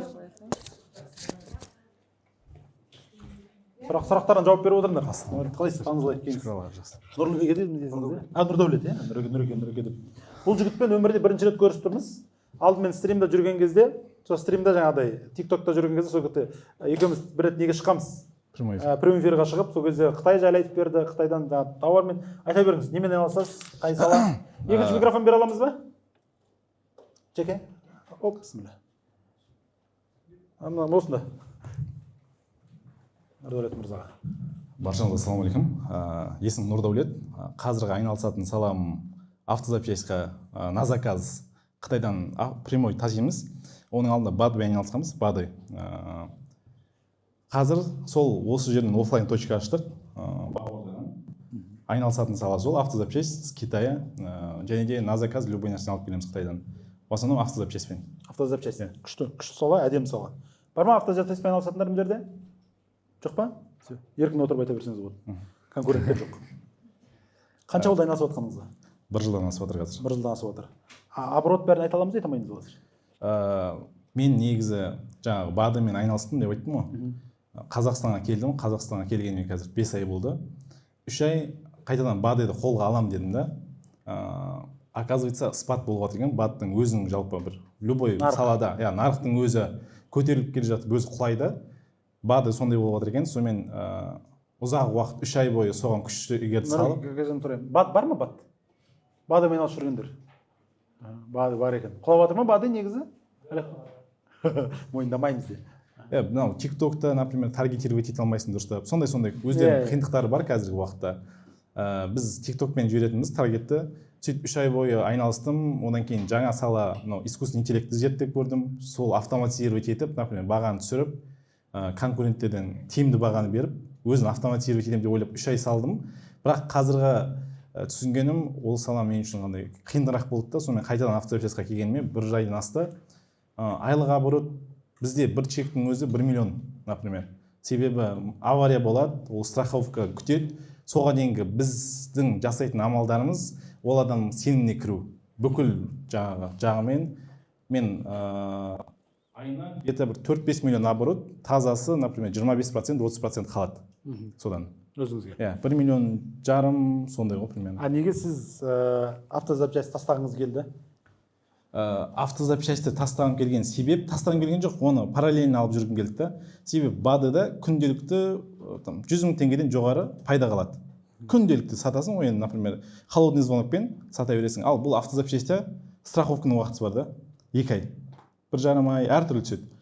Сеніміне кіріп қоясың, ақша сала бересің, күнделікті, например, $30, $50 күнделікті расход, арендаң бар. И бірақ бұл ақша бүгінгі салған ақшаң 2 айдан кейін алуың мүмкін да. Жаңағыдай сразу, например, 100 мың теңге саттың, қалғаны, например, 25-30 теңге деген сияқты. Содан 5-еу сатсаң, 125 мың теңге қалады деген нәрсе жоқ. Яғни ақша алу уақыт ұзақ. Ақша алу уақыт ұзақ бизнес сонда, иә? Бірақ бұл нарастающий бизнес та. Постоянно, например, соңғы айтып жатқан нәрселеріңіздің бәрі өте өтіп жатыр маған. Себебі автозапчастьте өте андай тұрақты түрде айналыссаң, например, бірінші 5 клиент болады, 5 клиент тағы 2 клиент алып келеді. Сонымен, например, қазіргі целім 1000 тұрақты жаңағы лид деп те айтпаймын, клиент деп те айтпаймын, достарды табу. Сол дос болып, кәдімгі араласып деген лояльный клиент табу. Постоянно саған любой сұрақпен звондай алып, жаңағыдай мен түн жарымда звондап, маған осы нәрсе болып жатыр. Сенімге кіру ғой. Сондай состояниеге түсіру клиентті менің алдымда. Көтеру десем. Жаңағы көтеру. Хорошо. Қазір база жүргізесіз ба клиентске? Мен көрсетсем болады, менде база ғана емес, біз былай жасаймын, клиенттерді специально группа создавать етемін. Группада күнделікті жасап жатқан жұмыстарым, отзывтарым болады, және де белгілі бір Қытайдың саласына байланысты ерекшеліктерді айтып қоямын. WhatsApp группада? WhatsApp группа. Кімде WhatsApp группа бар? Клиенттерін жүргізеді. Бар ма WhatsApp группамен кім жүргізеді? 1, 2, 3, 4 адам. 195 адам постоянно қарап отырады, например. Бұған қосылады. Бұған қалай қосылады адамдар? Мен рассылка жіберемін постоянно. Айына бір 2-3 рет рассылка жіберемін клиенттарға. Ол сізден алған адамдарға, звондаған, лидтарға да бәріне, иә? Алса да, алмаса да мен олармен постоянно контактировать етіп отырамын. Например, бір рет жіберіп қоямын, одан кейін тағы да бір рет жіберемін деген сияқты. Айына 4 рет жіберіп отырамын, рассылканы жіберіп отырамын. Среднем. Соның арқасында сіз жаңа адам жинап жатсыз. Адам жиналып жатыр. Одан кейін, например, менде қызық нәрселер болады. 2 ай бұрынғы клиенттер, мен уже ұмытып кеткен ол клиенттің бар екенін. Есептеп, бүкіл нәрсе сөйлесіп қойғам. Звондайды да айтады, например, саған ғана сендім, давай сенен заказ берейік. Болмаса мынандай моменттер болады. Біреу лақтырып кетеді оларды, ортада өзіңіз алдында әңгіме ғой. Қытайдың саласында Қытай қазақты лақтырмайды, қазақты лақтырады да, например, ақшасын жіберіп қояды, ол ішіп жеп қояды, болмаса тағы бір нәрсе болады деген сияқты. Лақтырып қойды, одан кейін маған звондайды да, осылай лақтырып кетті, бірақ сенікі сәл қымбат болып еді, 100 мың теңге. Ана арзанға ұрынып қалдым дейді да. Сондай моменттерде мен жақсылап обрабатывать етіп беремін, скидкасын жасап беремін. 4 рет, 5 рет алған клиенттер болды, солар кейін айтады звондап, мен өкіндім, әлі өкінемін дейді да. Повторно заказ береді ғой, әлі өкінемін, сол кезде сені алмағанма деген 2 клиент болды менде. Хорошо. Ол клиенттердің несін, сол отзывын қалай пайдаланасыз? Опять же, TikTokқа саламын. Оны жасап, ондай система бар, иә? Яғни сізге отзывтарды салып, не істеп отырасыз адамдардың? Отзывтарды салам, TikTokқа, группаға жіберемін, одан кейін қайтадан рассылка, группаны оқымайтындарға рассылка форматында жіберемін, 3 форматта. Хорошо. Қазір қандай қиындық болып жатыр? Не көмек керек? Менде қазір қиындық, жалпы сату саласында қиындық болып жатыр менде. Маркетинг деген нәрсен жалпы былай бар ғой. Сатуда, потом бұрыннан сіздер... Лидтан проблема жоқ. Лидтан проблема жоқ, негізі. Сатудан қорқып қалған ба, сіздер бұрын не алатынсыздар, осы теманы 4 түгел болсадан бастап жалпы қараймыз ғой осы нәрсені. Может, мышление қате кетіп жатыр негізі. Сондай проблема бар, именно сатуға келген кезде как будто бір нәрсе ұстап тұрады. Қалай сату? Айтыңызшы. Мысалы, мына клиент звондады, я бар ма дейді, я бар деймін. Бағасын айтуға келген кезде ұяласыз ба өзіне? Сөйлесе беремін. Бірақ анау до первого шага деп айтады ғой. Иногда мен откладывать етемін. Клиенттарды 3 күн, 4 күн тұрады ол лидтер обрабатывать етілмей.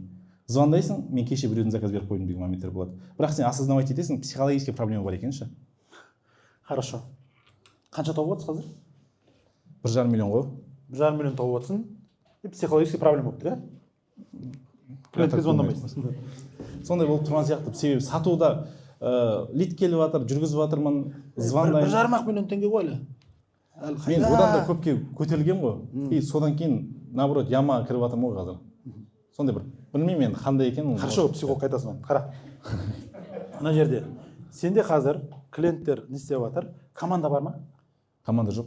Бізде команда болатындай. Ол да травма ма команда? Команда алу мен үшін БАДыда 4 рет ақша салдым, команда жасадым. Ол да травма болып қалған, Ол да травма болып қалған, получается. Психологқа срочно бар десе онда. Мен сол центрда істеп жатырмын ғой қазір. Психологический центрдің маркетингін жүргізіп жатырмын. Бірақ өзің қолданып жатқан жоқсың, Как будто ол жерге жаңағы авторитетім түсіп қалады сияқты оларға айтсаңшы. Менсімді ұрып қояды. Маркетингте жүрсің, типа. Еще қызық нәрсе, біз екінші ай X-то жасап жатырық маркетинг бойынша олардың продажасын.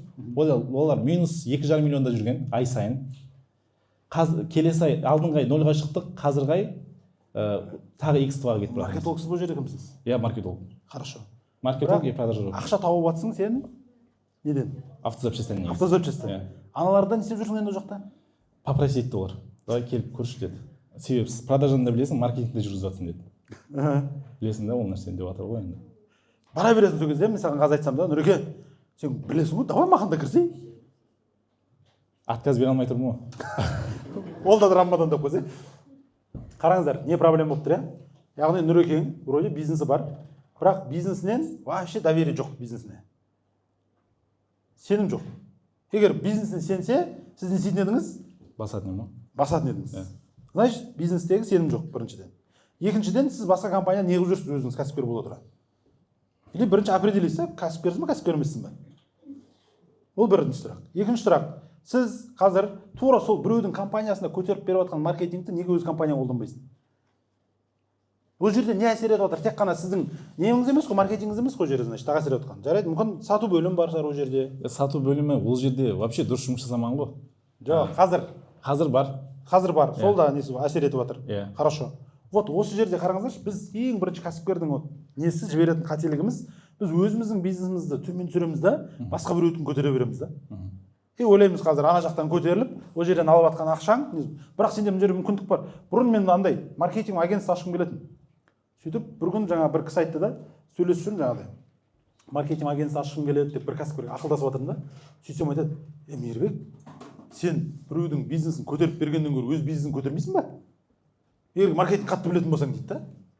Опана, сол уақыттан бастап менде басталды. Тура сол сияқты сізге де сұрақ. Маркетинг біліп тұрсың. Біреудің саудасын X2 көтеріп беріп жатсың. Екінші ай еще. Біріншісінде X2, еще тағы да X2. Жоқ, мақтанып жатсың, проблема жоқ.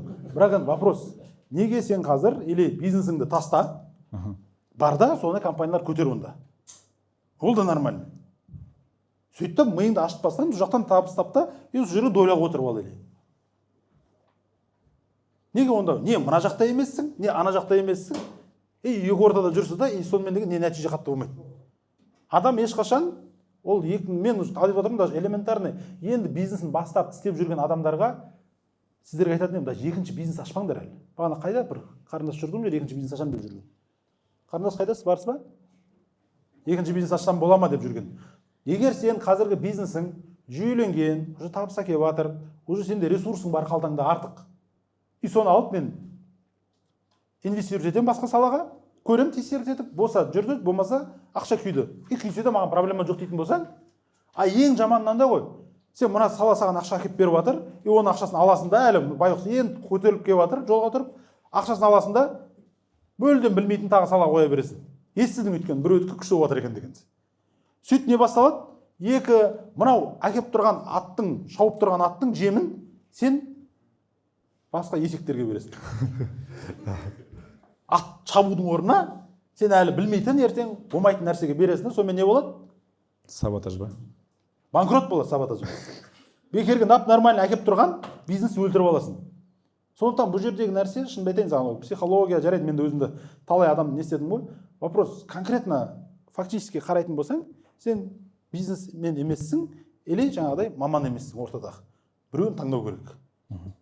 Вот сол кезде ғана нәтиже болады. Когда сен уже мынандайда кейде ойлаймын, мысалы мен, вроде мына істеп жүрген бизнесіңде бір ақша аз сияқты көріне береді. Кімде бар сондай? Вот мысалы менің бизнесімде басқа салаға қарағанда ақша аз сияқты дейді. Вот енді қараңдар, қызық айтайын сендерге. Бізде Абай Омар деген жігіт бар. Білесіздер ме Абай Омар дегенді? Дизайнер жігіт. Ана жігітте примерно айына 15 миллион оборот. Максимум клубында. Бізде ол жақта миллиардтықтар бар, нелер бар. Ана 15 миллион айына жасайды. Маркетинг вообще әлсіз ана. Өзінің сарафанка арқылы келеді. Ана жігіт үй алды, машина, шетелге командасын шығарады. Кішкентай бизнестің өзімен-ақ Алла берекесін берем десе, ол нормальный неге айналдыруға болады. Сондықтан кейде сен ойлайсың, өзіңнің нәтижеңді құнсыздандырасында бір өткін мықты деп ойлай бересің да, қасында тұрған нәрсені бағаламайсың. Тура сол сияқты сіздің де қазіргі жағдайыңызда сондай болып тұр. Өзіңнің істеп жүрген, Қытайға бардың, түсіндің, қанша запчасть, уже сенде заводтармен контрактілерің бар, любой Қытай саған қазір сенетін уже адамдарың бар. Оның барлығын сен құнсыздандырып жатсың да, мына жерге келіп біреудің салонында неме дедің жаңа? Клиникасын дамытып жүрсің да мысалы. Вот именно сіздің бастан проблема точно. Кепсеңіз болады. Бастан проблема, сен айтып қайтарғыз, несеткізіп. Или шынымен мойында, мәке мен қазір түсіндім, бизнес мен үшін қиын екен, мен дамытамайтынын түсіндім, мойындаймын, и мен мамандыққа кеттім. Ол да жақсы. Маған ұнамады біреудің қол астында жүрген. Не қылып жүрсің енді? Жүрсің ба қазір? Жақын адам да. Қазақтың сондай несі бар ғой енді. Попросить етеді, жүрмей жатыр, 2 миллион косякқа кіріп жатыр, ай сайын еще. Жоқ, вопрос мына нәрсе ғой енді. Сіз өзіңізді мықты маркетологпын деп санап тұрсың, ішіңнен бір жағынан. Мен маркетинг жақсы білемін. Или сен сол бағалап жатыр анау, сол бағалаған ұнап жатыр саған. Может сондай бар. Анау, Нұреке, сен білесің ғой маркетинг деген сайын. Сен сонда ұнап жатыр, сен сол бағалайтын жер іздеп жүрсің. А бизнесіңде ешкім сені қатты бағалап отқан жоқ мына жерде. Өз-өзіңше командаң жоқ, жалғыз өзің жүрсің. Ассистент жоқ па сол кезде? Ассистент бар. Бар ма? Не істейді ассистент? Ол жаңағыдай кішігірім шаруаларды бітіреді, каргомен сөйлеседі, например, ақшаны лақтырып жіберемін, ол жаңағы оплата жасайды деген сияқты перевод етеді, сондай моменттер ғой. Дәл сондай екінші ассистент алды енді. Анау бір ассистенттің ана жақпен айналыссын, карго-маргон Қытай жағымен, бір ассистенттің мына жақпен айналыссын. Звондасын клиенттерге, сөйлессін, лид түсті ма тез звондасын, ақша тапсын. Өйткені сен қасында тұрған адамдарға лид түсіп жатыр, 3 күннен кейін звондау деген не деген масқара ол? Не деген құтырғандық деп ойлаймын да несіменен. Лид түскен саған ақша төлеуге адам дайын тұр ана жерде. Еще сіздің салаңыздан да ғой. Жылдам ғой негізі. Уже адам хабарласа және проблема болып жатыр ғой да уже. Жалпы екі түрлі клиенттер келеді. Біреуі уже ақша түскеннен кейін келеді. Ол іздемей ақ қояйын пока что ақша түскен жоқ қой дейді да. Кеше сондай болады. 500 мың теңге ма ақша төлеуге дайын болған ғой.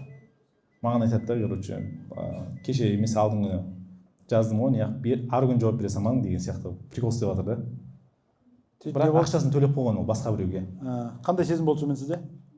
Лох болып қалдым ғой примерно. Жақсы, доғол шапалақ Нұрекеңе. Нұреке, барып біраз қаралыңыз. Жаңа орталыққа қараласыз ба? Рахмет. Сол жерге психологқа қараласыз ба? Өйткені қараңыздар, біз кәсіпкерміз. Мен де бұрында жіберген қателіктердің бір мынау нәрсе болды да. Қасындағы тұрған мүмкіндікті выжимать ете алмаймын. Вроде ақша тауып атам, көріп атам, ана жерде ақша бар екенін, бірақ не істеймін? До конца выжимать етемеймін ана жерде. Ойлаймын қазір, асықпа, қайда? Тауып атырмын, ең бастысы жүресің ана жердегі. А вот қашан адамда басталады, кейін опытпен келеді екен. Мысалы мен сіздер оқиға айтып берейін, ең бірінші Қуаныш мырза екеуміз жоба бастаймыз, 2 жыл что-то жұмыс жүрмейді. 2018 жылдың соңында біз Шамбай онлайн университет деп ашамыз да, камера ойнатуды бастаймыз сол кезде, ең бірінші. Сөйтіп Қуаныш мырза жаңағыдай уже әлеуметтік желіге салады, адамдар жинала бастайды.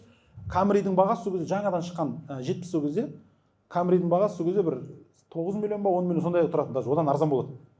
И сөйтіп маған объявление береді, міне ойнатып жатырмыз деп, бір күннің ішінде 10 миллион түседі жаңағы. Оған онда ақша түспеген жұмыс істеп жатқан жұмысымызда.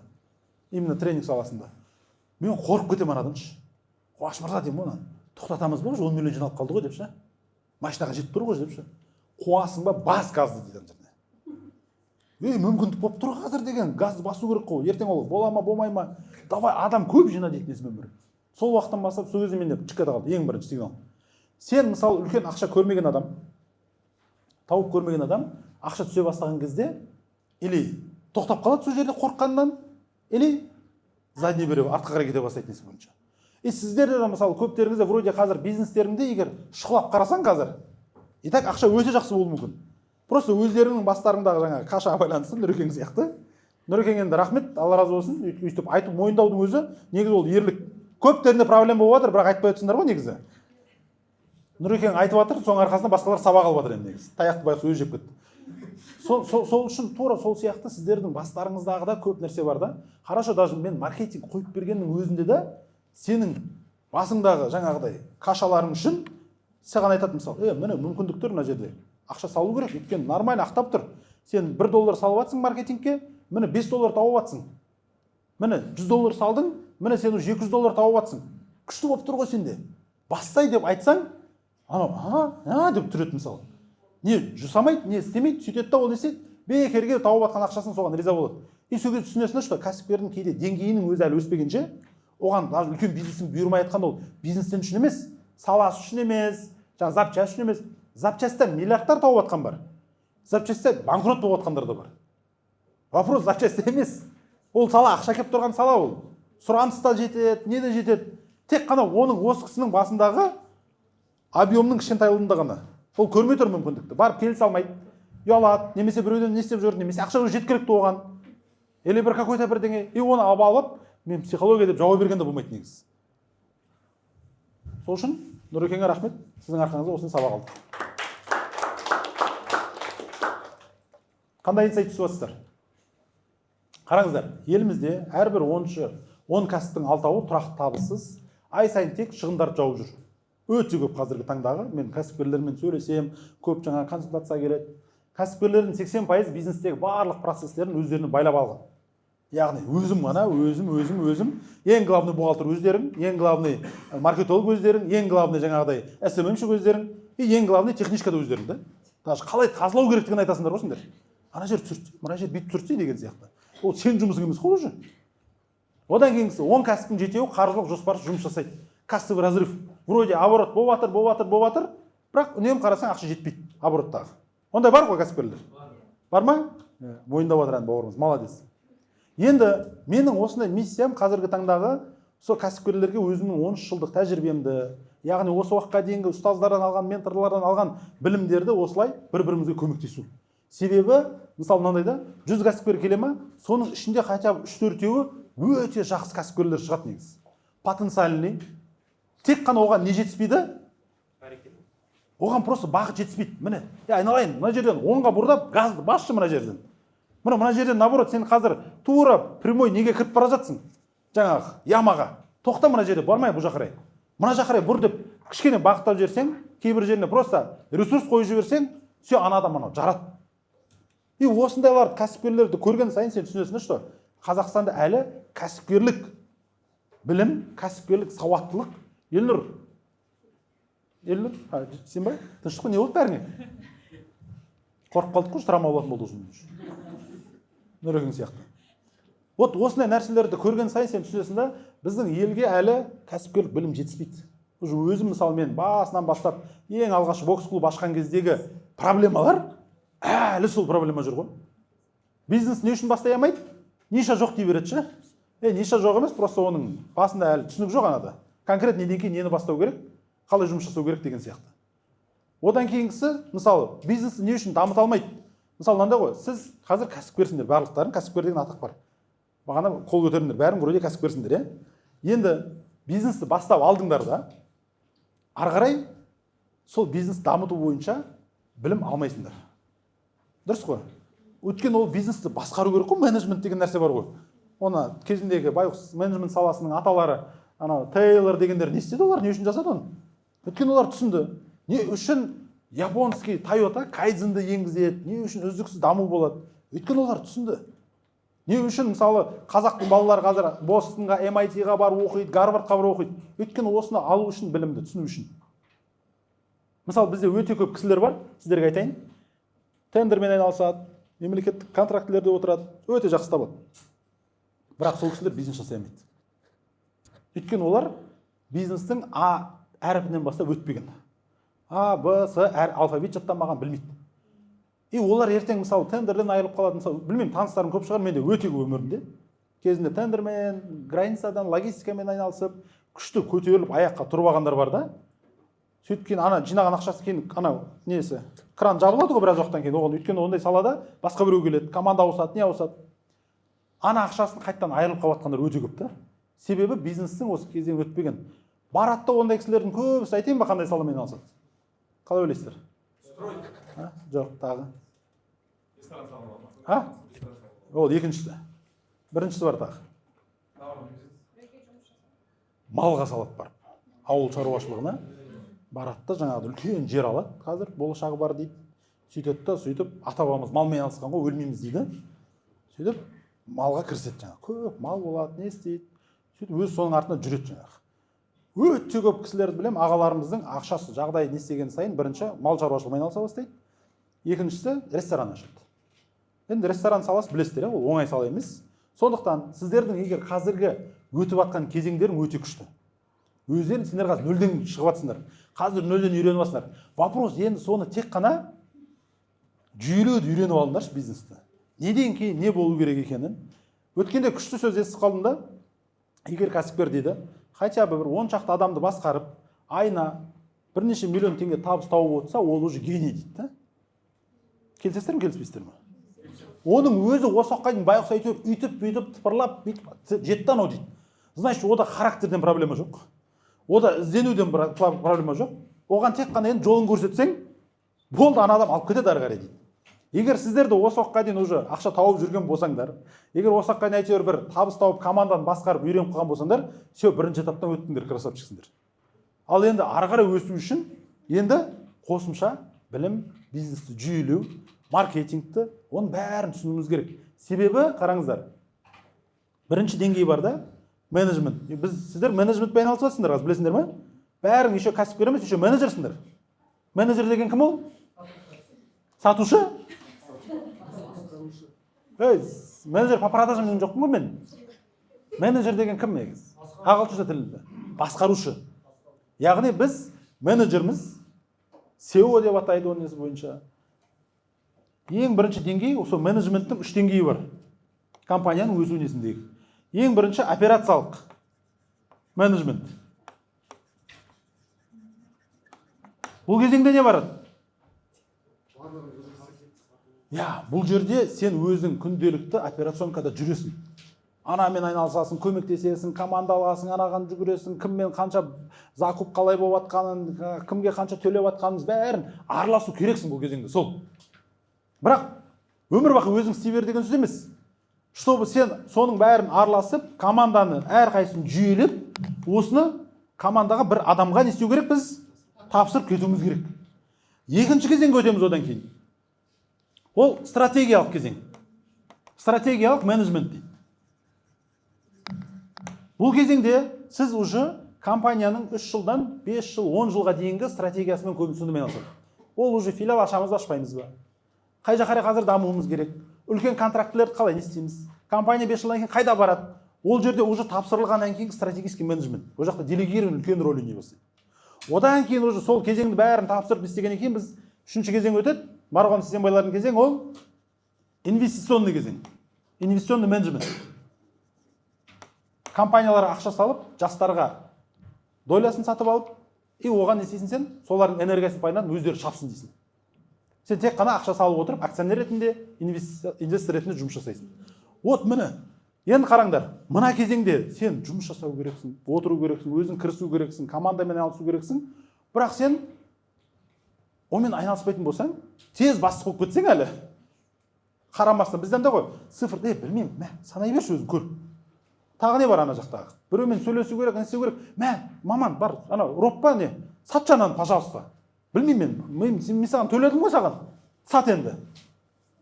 Вот ең қызығы осы жерде сен пока сол салаларға, айтылып жатқан салаларға өзің кірмегенше түсінбейсің ананы. Вот ол өмір бақи олай болады деген сөз емес. Өзің бәріне араласа бересің деген сөз емес. Ол кезең өтеді. Сен кіріп, ананың реттеп беріп, көмектесіп, ресурсына жаңағыдай не істейтін болсаң, ол біраз уақыттан кейін ол жаңа адам піседі ғой. Ана адам тұрақталады. Ол үйренеді ана жұмысқа. И ол оны қабылдап алуға дайын болады. Вот сол кезде біз не істейміз? Уже ары қарай келесі кезеңге өте бастаймыз. Вот осы кезеңде ғана бізде өзгерістер болады. Осы кезеңде ғана сендер уже деп демалуға мүмкіндік болады. отчетты апта сайын, айына бір рет қабылдайсыңдар. Уже бизнеске қатты араласпайсыңдар өзі. Бәрімен жүгіре бермейсіңдер. Вот сол кезде ғана бізде не пайда болады? Анау бизнесменсіз жүрсін деген кезеңдер бар ғой. Сол кезде болады. Әлі оған дейін мына кезеңде ерте шығып кетпеңдер. Бастағанына 2 ай болған бизнес. Уже мен шығуым керек бизнестен. Менікін уже басқару керек. Мен шығып сыртта жүруім керек, пляждың жағасын жатуым керек деген сияқты. Вот ондай болмау керек. Бізде Бағлан Махан деген қазір партнерім бар. Осыдан 2 жыл алдын бізге келген. И сол жігіт өзі жаңа шинамен айналысады. Туруан деген компанияда қазір жылдық оборот 3 миллиард. Ол қандай өзгерістер болды? Бағлан мырза өзі базардан шыққан кәсіпкер. Өзі басында базардан әр деген сатып, дөңгелек сатып көтерілген кәсіпкер. Сөйтеді да бәкең келген кезде айтады: "Бәке, мен осы уақытқа дейін жететін жетпесін жеттім. Білетін бәрін білдім, мен ары қарай түсінбей жатырмын, мына бизнесті қалай өсіремін мен?" деп. Ол кезде олар Қазақстанда басқа Сырымбек Тау мырзалардан, солардан дөңгелек алып сатады, тағы да басқалардан алып сатады, сөйтіп жүрген. Сөйтіп Әлем Тайрс деген компаниясы болады. 550 ғана подписчигі бар, 80 квадрат точкасы бар. Сөйтіп оның маркетинг жоқ, жүйе жоқ, өсу стратегиясы жоқ. И соған кірістік. Қалай осыны дамыту бойынша. И нәтижесінде Туруан деген жоба жасадық. Полный атын өзгертіп жібердік. Мысалы, сіздердің компанияларын қазір қарайтын болсам, проблеманы жетеді қазір. Атауынан бастап. Неше түрлі атаулар естисің, шок боласың ғой негізі. Атасының атын қоя салады, қазақша несін қоя салады. Ол проблема, бірақ хотя бы өзінің нейминг деген сала бар да. Компанияның атауы бір жағымды, түсінікті, есте қалатындай, ертең әйтеуір клиенттердің бір есінде қалатындай болу керек та. Немесе басқаша жаңа инициалмен қалдырамыз ба, қалдыру керек. Ребрендинг жасалды. Қазіргі таңда уже 2000 квадратты үлкен бизнеске айналды. Уже 30 мың, қазір уже 40 мыңға жақындап қалған шығар, уже подписчигі бар. Қытайдан уже жаңа Шаояңтың ресми дистрибьютор болды. Бүкіл маркетингтегі каналдардың бәрін қосып шықтық бизнесіне. Радио, Аспан FM, Тугис, YouTube, Instagram, TikTok, автошоулар, әрбір қай жерде көріну керек. Бірақ маркетингке бюджет жоқ. Аз. Өйткені дөңгелек саласына маржа өте аз дейміз. Сөйтіп не істеді? Әртүрлі басында арзан каналдардан бастадық. Сөйтіп кіммен? Мына жігіт кімда дейді? Олда Соқас деген автоблогер жігіт. Осымен келістік. Ол жеке қой мынандай. Сөйтсек көп адамдар біз ойлай береміз ғой, бәрі ақша үшін деп ше. Кейде бір адамдар идея үшін де қызығады. Мына жоба қызық. Мен мына жобаға сеніп тұрмын. И осы жобамен бірге мен дамығым келеді сіздермен деп өзі несеткізіп, өзі қызығушылық танытып, соның арқасында Олжас Оқас тауып алды. Сөйтіп ол сөйтіп жүрген кезде айтты, тағы да біз айттық. Ол жерге тағы да бір адам келіп, андай саладан, сізден бөлек журналистикалық сала, бізге кішкене халықтың саласынан деп едік. Сөйтіп ол жаңағыдай, Америкаға, Дубайға бардық, өте көп өзгерістер ұшырап, содан кейін Сержан Құмарбек сол таныстырды бізбен. Міне Сержан деген жігіт бар, қазір автоблогердің саласында не. Сөйтіп сонымен бірге бағана дөңгелек жоғалып кеткен фурасы осы екен. Осы жаңағыдай сәйкесіп, осының арқасында біз өте көп клиенттер көбейе бастады. И бұған да айттық, міне Сержан мырза, мынадай қазір біз 2 жыл бойы бастап кезеңде жаңа бренд кіргізіп жатырмыз. Қытаймен жұмыс жасағанда білет басында сен что бір компанияның дистрибьютор болу үшін саған кәдімгідей план қояды. Сен сол планды орындасаң ғана сенмен жұмыс жасаймыз дейді. И сол үшін істеу керек, ол кезде басында ақша салуың керек. Үш товарный бизнестегілер жақсы білесіздер, қайтқан ақшаң бәрін оборот деп сала бересің. Қазір біз 2 жыл бойы қазір тек қана бизнесті өзіне салумен келіп отырмыз. Біз айттық, 2 жыл бойы қазір табыс тауып бош ойламаймыз. И соның нәтижесінде шүкір қазір Бағлан мырза көп өзгерісіп жатыр, дамып жатыр, өсіп жатыр. Бірақ нәрсесі маркетингті дұрыс қолдану и бизнесті жүйелеуге кірген арқасында. Ата келіп ол ойнап тұрды мысалы. Мен базардан шыққам дейді мәке дейді. Мен білмеймін, вообще білім жоқ, мен оқымағам ешқандай курсқа бармағанмын. Тура сол сияқты сіздердің де ең бірінші нәрсесі мойындау. Мен білім жетпей жатыр маған. Ал егер адамда уже ондай мойындау болмайтын болса, ол өсу болмайды. Сен бірінші мысалы мен де әртүрлі курсқа барам, курсқа келмей қатайып баратын болсам, ештеңе ала алмайсың. Любой дамитын ортаға барған кезде сен міндетті түрде ең бірінші мойындаудан болу керек. Сөйтіп міне максимум мен осылай неге бардық, қазір уже келесі айда Америкаға барайын деп жатырмыз, осылай ортасында. Енді сіздерде қазір компанияларыңызда вроде бәрі бар сияқты, бірақ шындығына келген кезде ол жүйе жоқ. Маркетингтің өзі жүйе негізі. Маркетингтің жүйесін қалай қоямыз? Маркетинг, чтобы сіз де жұмыс жасай беретіндей, оның командасы болу керек. Маркетинг командада қандай мамандар керек? СММ, хорошо. Сату маманы. таргетолог, моделограф. Сосын ол менеджер по продаже, ол сату бөлімі. Тағы сату маманы келістірді. Ол сату бөлімінде. Мен маркетинг бөлімінде отырмын. Тағы кім керек? Басшы керек. Дизайнер керек. Дұрыс ма? Дизайнер жасайсыздар, не жасайсыздар? Иә, ең бірінші болмыс. Пиар менеджер. Басшы маркетолог керек. Хорошо. Кімнің компаниясында қазір маркетолог бар? Менің компанияда маркетолог бар. Бар ма маркетологтарыңыз или жоқ? Өздеріңіз маркетологсыздар? Ешкім жоқ па не? Или бәрі маркетологтар келмейді? Қараңыздар, егер сенде пока маркетолог болуға сенің компанияға дайын келмейтін болса, сенде кім болу керек? Хотя бы СММ пока сол рөлді қарау бастайды. Хотя әлеуметтік желіні реттемес бірінші. Одан кейін сенде кім болу керек? Міндетті түрде маркетолог болу керек. Оның видеоларын ары қарай көбірек жұмыс жасайтын болсаң, таргетолог болу керек, және дизайнер екеуі болады, қайда болады? Аутсорста болады. Көбінесе, иә? Яғни компанияға келмейді, сақта, ең басына настройка жасап беру болса. Компанияда жүру керек, міндетті мына екеуі. Ең бірінші. Бірақ бұлардың масштабы тек әлеуметтік желімен шектеледі. Себебі қараңыздар, әлеуметтік желі бір-ақ канал. Инстаграм ол саған бір-ақ канал. Бірақ бізге одан бөлек тағы да бизнес керек. Каналдай тағы басқа каналдар бар, әр бизнестің өзінің каналдары бар. Мысалы, кейбір бизнестер әлеуметтік желі қатты көмектеспейді. Мысалы, кім айтады, мен салама әлеуметтік желі қатты керек емес. Кім айтады? Ойындаймын. Өткенде мысалы кетті бір кісілер. Олар жаңағыдай үлкен компанияларға жаңағыдай қызмет көрсетеді екен, коммунальный. B2B олында компаниялар. Олар сенің әлеуметтік желіні сатып қарамайды олар. Олар көбінесе сату мамандарымен бірге отдел продаж, ол B2B нарығында басқа. Егер сен клиенттерің B2C болатын болса, оны ала бересің. Сол үшін мыналы SMM, моделограф екеуі міндетті түрде. Оны әлеуметтік желімен. Енді сіздердің жұмыстарыңыз соларды істеу, жақсылап режиматив. Солардың мүмкіндіктерін ашу. Чтобы олар одан да көп сізге клиент бет алып тұру үшін. Вот осылардың жұмысын ең басты показателі неге жауапты деген кезде контенті бар, сторизі бар, анасы бар. Лид әкеп беру керексіңдер. Лид әкеп берсе ғана, ол лидті не істейміз біз? Лид дегеніміз не? Потенциальный клиент. Алу мүмкін жоғары, қызық отырған клиент. Оған ғана кейін не істейді кім? Сату маманы көрсетеді. Сату маманның өзінің басшысы бар. Кім ол? Роп деп атайды. Вот сол үшін ол өз егер сату маманы көбейген сайын сізге роп керек болды. Бәрін басқару керек. Дұрыс сатып жатыр ма? Жаңа кім дөрекең айтып отыр ғой. Батқа кіріп едім, бұл жақта премиуммен сатамыз. Бұл жақта роп керек бізге. Осындай жүйені құрып әрқайсысы өз орнына қоймағанша өзгеріс болмайды. Оған дайын бол деді. Жүйелеу бойынша. И тура сондай бізде Медет деген жігіт бар. Ол да Сәлем базарында жүрген кәсіпкер, өзі қанша жылдан бері осы канцелярия товармен алса, сөйтіп ол канцтовар деген өзі үлесі болған. 12. Қазір 12 деген брендті ребрендинг жасады, өзгерткізді. Қарасаңдар мен сразу өзіме жүрген кәсіпкерлердің барлығын атын өзгертіп тастаймын. Логотипін өзгертіп тастаймын. И олар алдыда сол 12 деген брендтің қазір Қытайдан прямой заводтармен бірге өз өнімдерін шығарып жатыр. Уже атын өзгерген кезде не өзгереді? 12 деген вроде қарайсың, логотипі японский бірдеңе ұқсайды. Бір оқығанда 12 ма бірдеңе оқуыммен японский сөз бе деген сияқты. Бірақ осындай ерекшелігімен, әдемі логотиппен бірге уже сен ары қарай бірдеңе жасай аласың. Ертең мысалы компанияны шығарып Қытайлардың алдына барған кезде канцтовар деп тұрса, канцтренд деп тұрса, бір түрлі мысалы. Қытайда тіл де келмейді ғой. Бірақ мынада логотипін көрсетіп, компанияның ребрендинг көрсеткен кезде Қытайлар өздерін вау. Сондықтан сіздер тек қана ойламаңдар, маркетинг жасаған кезде мен өзім үшін ғана деп жоқ. Еще оны біз басқа поставщиктер үшін жасаймыз.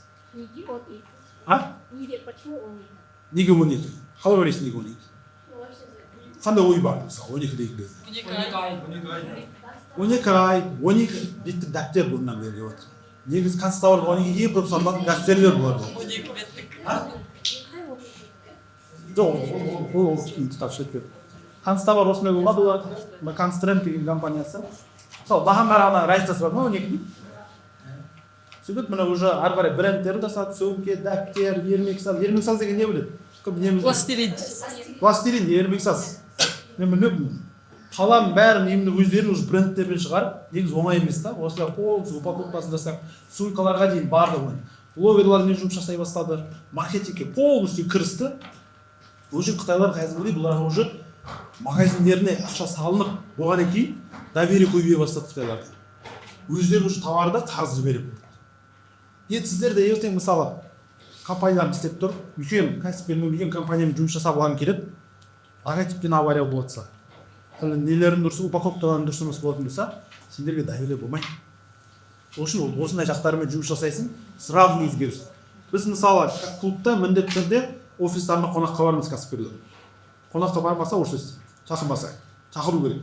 Не үшін қонаққа? Өйткені бізде ұялады, тек қонақ келетін кезде ғана үйін дұрыстайды. Қонақ келетін кезде ғана ол офис береді деп күшті болады. Сен осындай ортақ серіктестікпен бірге өзіне нетворк тауып, шетелге шығып, подкасттарға шыға бастады, тауармен бизнес істеу керек деген сияқты бағламымызда барлығы.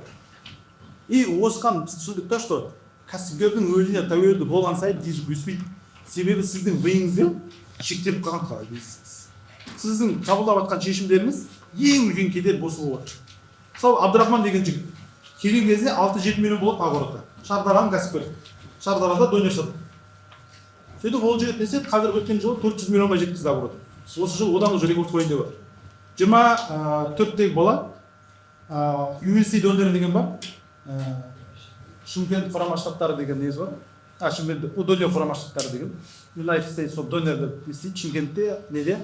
И ол да уже басында тек 70-ақ квадрат болған, 6-7 миллион оборот болған, айына 5-ақ адам болған. Қазір уже ребрендинг жасады, полностью упаковкасын бәрін реттеді. И адам мынандай кезде кәсіпкер. Күшейген сайын, дизайнға көңіл бөлген сайын өз бизнесіне деген махаббат оянады.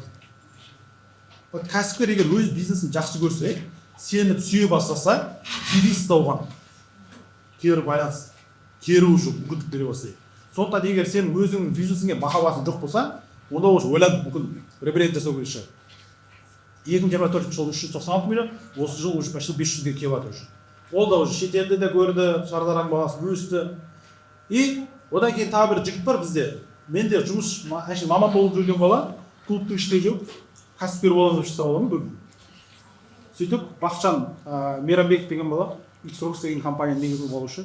Оны Америкаға барды, Америкадан кейін уже кәдімгідей қапташып тұр.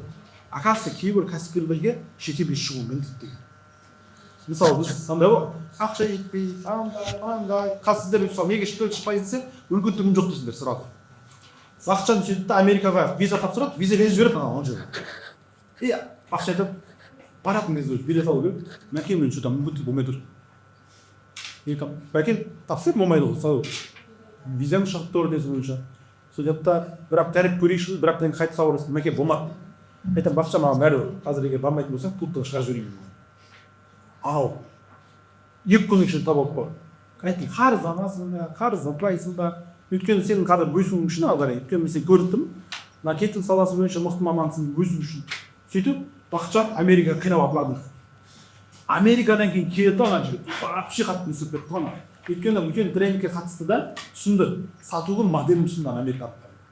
Келеді де ютубпен 60 мың кітап сатып тастайды ғой. Марика Ұстаз деген өзінің эксперті болған, сонымен бірге. Вообще ремонттар жасап, машина алды, Kia Capet алды демесін бойынша.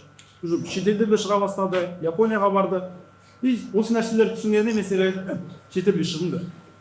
Өздеріне қиын қарызат, ол инвестиция. Ол уже өсу. Қалан Газет деген компания кім біледі? Немен айналысады Қалан Газет деген компания? Санақ. Математиканы үйрететін компания. Олар именно басында вебинарды біздің мамандарды алып, сол жерден вебинарды қойып үйреніп алған. Чисто 3 жылы вебинар месіп болды. Плетмобит вебинар болды. Бүкіл компания миллиардтарға барып жеткізген вебинар үйреніп алған арқасында қалды. И әсер кіші өткенде сұхбатқа келіп осы жерде мойындайды. Маған вебинар өсуіме қатты көмектесті деп. Сондықтан осындай жүйелеу, мысалы әділет деген жігіт бар, қазір 28 миллион жасайды. Магазин, просто магазині бар. Сол магазиннің өзінен кәдімгідей уже обороттары, одан кейін тағы да Cyber City деген компьютерный клуб ашты. Жалпы қалай сіздерге контент бүгінгі?